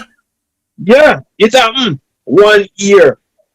And what they did was to, like the people in the area, they come together. You understand? Them have them meetings. Them have, them try to do every little thing for the youths them in the community. Right. You understand? And zero for one. That's me I said to myself, then if that can't happen this up, it can't happen any sweat. Any other else here it can. Yo, but to your point, me tell people all the while, if the government want crime to stop tomorrow, it can't stop today. That's how much power they have. Yeah. So in my opinion, based off of that knowledge, they don't want the crime to stop. No. All right. Let me ask you a question. How long have you been in Jamaica? I live in Jamaica all of my life, man. Me a 30 plus year old, man. All right. And all your years coming up. Mm-hmm. And all your doings in Jamaica. Mm-hmm. A politics me go on now. Yeah, man. Have you ever heard of any minister of security cannot leave Jamaica in your time coming up? Hey, you talk about Horace Chang, you know. We never call a name. Brother, listen to me, man. We call the name. Listen to me. The Minister of National Security is Horace Chang. And it is alleged. Me I go say alleged. Because me no go do the research yet. I'm gonna look up WikiLeaks. WikiLeaks. It is alleged that this man is being accused or has been in organized crime. And this man is the Minister of Security. Listen, there's some strange things going on in this world, all around the world, not just in Jamaica. And if you really pay attention and keep an eye on what's going on globally, you realize it's the same games being played everywhere. How is it possible that you have somebody that is alleged to be involved in organized crime as your Minister of Security? I'm supposed to do an entire video on that. It's just because I don't do the research yet. And then this thing come up with the tsunami and has taken precedence because this is an impending threat. You understand? This is the same Minister of Security, people, just for full context, that does not want to release the sex offender registry list. As a matter of fact, he has made statements that borderline lets me think he's trying to protect these disgusting men. You understand? And along with the Minister of Justice. And you are the Minister of Justice and don't want to release the sex offender list? No, he's not. He's not the Minister of Justice. The Minister of Justice is Delroy Chuck. Oh, he's the Minister of National Security. Yeah. Chung is security. Chuck is Minister of the oh shit. Thanks for the correction. So he's the Minister of National Security. I'm saying, Horace Strong. Horace Strong is the Minister of Security. So how can you have a Minister of National Security that is being accused of these things and then coming out and saying, if you get raped and a year pass and you don't report it, don't even bother report it because it's not going to be valid anymore. Allegedly, this man said this out of his mouth, and I love to say alleged. Because them not come for me, and them not care me court, But trust me, the evidence is out there. You understand what I'm saying? The evidence is out there of this man saying this. Shout out to Nardo in the building. Salute. So, me I say, like, how is Jamaicans not in the street at Devon House in their thousands, hundreds of thousands? No, not Devon House. God knows. God knows. Correction. Why is this telling me about warning? Are they trying to lock down my stream again? You give me a second. Then. Warning what? Stream current. Okay. It looks like they're messing with my stream again. My buy rates are dropping. Alright, so me have to go drop you off I call. Yeah, my boss, thanks for calling in. Because one next time we talk. Yeah, man. Yes, my brother. Give a thanks. Yeah, man, respect. Yeah, man. Because we have a lot to talk about. Yeah, man, trust me. You already know. Respect for the call. Yeah. Alright.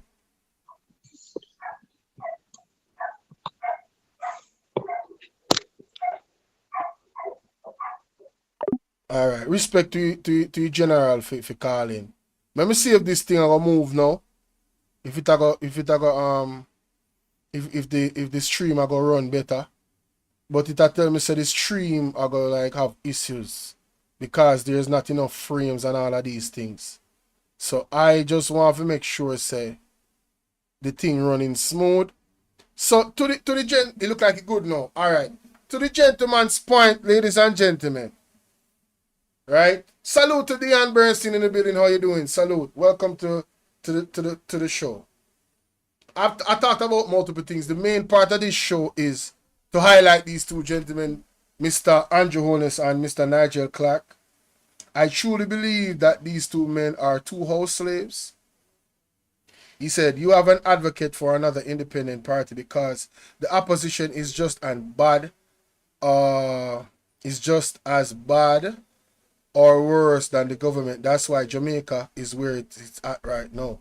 I agree that both parties truly does not serve the better interest of the collective. One of them is a little better than the other, in my opinion, but one of them is really, really, really bad. One of them, the track record of the JLP is ridiculously bad. Human rights violation, all that. Stealing, all that, up until this point, up till now. And them can't say a lie, me I tell, because them have 8 people in the government out of 22 that is under investigation for illicit enrichment. What that means is that somebody is stealing money from the Jamaican purse, our tax dollars, the people, and they had a 200 to 300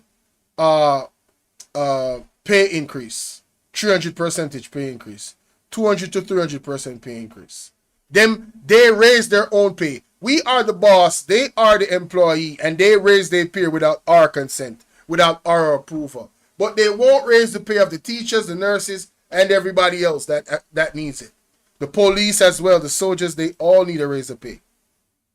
Right? They need good training as well. They need to he said she said, what? She following you? Man, DN, you know DN is a staple over here. Hey, don't get too you know what I'm saying, on yourself, right? But yeah, man, oh man, this has been a stream. I want to thank everybody for pulling up. You said membership or Discord only streams for certain topics. However, I feel the general public, need to know what's up. Yup. I'm gonna try and keep it on that line of within the policy, of course. I'm also gonna try and find another platform where we can really go in and deep dive into a lot of the stuff that's going on. You know what I'm saying? But like I said, this potential earthquake, 9 point something earthquake, and tsunami that everybody is dreaming about. Man, listen, if I've heard Peter Chambers talk about disasters coming to Jamaica. I've heard Mark Stewart talk about a lot of disasters coming to Jamaica after the eclipse that happened in America. They broke it down. Shout out to Drafting a bit of my Caribbean brother.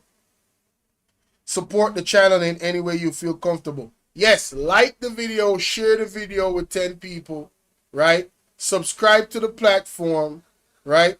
And donate to the platform. Those are the 4 ways. How do you donate? Let me show you how. The donation link, the anonymous link is pinned, so nobody has to know that you donated. You don't have to put your name, right? Let me show you how. These links right here on the screen is on all of my pages. You can go to my page, open up the links. You're going to see the anonymous link. You're going to see the WhatsApp community. You could join the WhatsApp community. If you want to reach out to me like that brother just did a while ago, he just reached out to me, y'all. All right? The PayPal direct link is there as well. We have the Zelle. Follow me on Instagram. Follow me on Twitter. All of that. All right? Follow all of my channels. All right? Trust me. So she said, what? Kevin Ellis, Bolo, your head. What? What are you talking about? Your head? What's she talking about? She being funny. Anyway. Shout out to Miss Genesis. So yeah, man, I'm going to wrap this up. I've been on here for 3 hours. I did not expect this to go this way, but thank God it did. Thank God for the person that came in the chat. And I don't know if anybody else wants to call in or hit the link. The StreamYard link is available. All right. The StreamYard link is available, ladies and gentlemen. Timo, I don't know if you're still in the building. Miss Genesis, I don't know if you want to add anything. You know, I'm just calling out the brave ones, the ones that's comfortable. You know, some people are busy, some people are at work. Who else? Even the person named D Mums. D Mums, if you're still watching, hit the link. All right? And tell me after the evidence I've shown, where do you stand? Hit the link. Calling you out. D Mums. Sharon says she's not available. Timo must be at work. You already know what time it is. It's daytime. It's evening time. We get it, right? But I really want to thank you guys for pulling up and being a part of this live stream. Please share it. Let's get to 100,000 views, goddammit. Yeah, let the word go out. Everybody needs to hear this. Let the word go out. Do your part. We got 104 people watching. So if 104 people share this link, with 10 people. Not it can't be 10. It's gotta be like 100. Nah. Share it with 10 people. And ask those people to share it with 10 people. It'll get there. It'll get there. Trust me. It'll get there. We just need it to be in the algorithm. You know what I'm saying? You just need it to be in the algorithm, y'all. Stay out of Kevin Ellis. Oh, shoot. You know, I'm sorry and I apologize. Hey, I am sorry and I apologize, man. Oh, T-Mo, you at work, huh? We got Pat W in the building. How you doing, Pat? Boy, Pat, you got to catch the replay, boy. This one was a banger. All right? This one was I'm sorry, Kevin Ellis. I apologize. I ain't trying to be in y'all business, all right? Yeah, I should have left that one alone. Yeah, I walked right into that mess. Yeah, catch the replay, y'all. Nobody hitting the link, all right? And guys, you don't have to support me while I am live. You can give donations anytime you want. Like I said, the links are right there on the channel. You don't need me to be here, right, to show love to the platform. All right? When you open up my channel, you see all them links. Yeah, watch. He said, hello, I'm going to watch it. I just subscribed. Pat W, is that Pat? Pat, how comes you ain't subscribed to this platform? What's going on? And shout out to Hot Off the Press. The gentleman I just spoke to a while ago told me he heard about me from Hot Off the Press. So salute to Hot Off the Press, man. Yes, sir. God is great. God is great. All right. So I have a lot of windows open too, so that might be the problem. But let me show you what I'm talking about, right? Here we go. So when you go to my channel, right, you open it up on your phone. You see right here, this channel is an offspring of Bolo V&R. Please explore the content, right? Boom, right here. All these links, boom, right there on your screen, right? You have the anonymous link at the top, the WhatsApp community where you can join the group. So if you want to get all your notifications, the PayPal direct link is another way to, let me show you. Boom, see right there? See right there? That's it. See? Boom. All right? Boom. Donate. All right? All right? Bolo V&R, my other channels, you can subscribe. Definitely go subscribe. The Zelle information. For the Zelle, you gotta either email me, WhatsApp me the receipt, or send it to me on Instagram. And here you are. Follow me on Instagram. Win with Bolo. Follow me on Twitter. All right? My email address is right there. All the information you need, ladies and gentlemen, for you to support the channel at any point you desire to do so. All right? And I've been on here 3 hours. I thank you, and I yield the floor. All right? I yield the floor. I made my point. We out of here. We out of here, man. Y'all have a great evening, ladies and gentlemen. I'm out of here in 50 seconds. Shout out to Timo, Miss Genesis, Strawberry 10. No, I have 2 channels. I have 3 channels, Pat W. 3 channels. Bolo V&R Clips, and Bolo V&R 2.0. Welcome to Bolo V&R 2.0, baby. Yeah.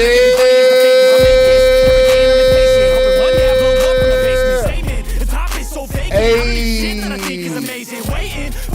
Salute to Kevin Ellis. Who else in the building? Draft, salute. Dion Bernstein, Nardo, salute. Miss Collins, Kevin Pierce, Strawberry 10. I'm out of here, baby. 8, 9,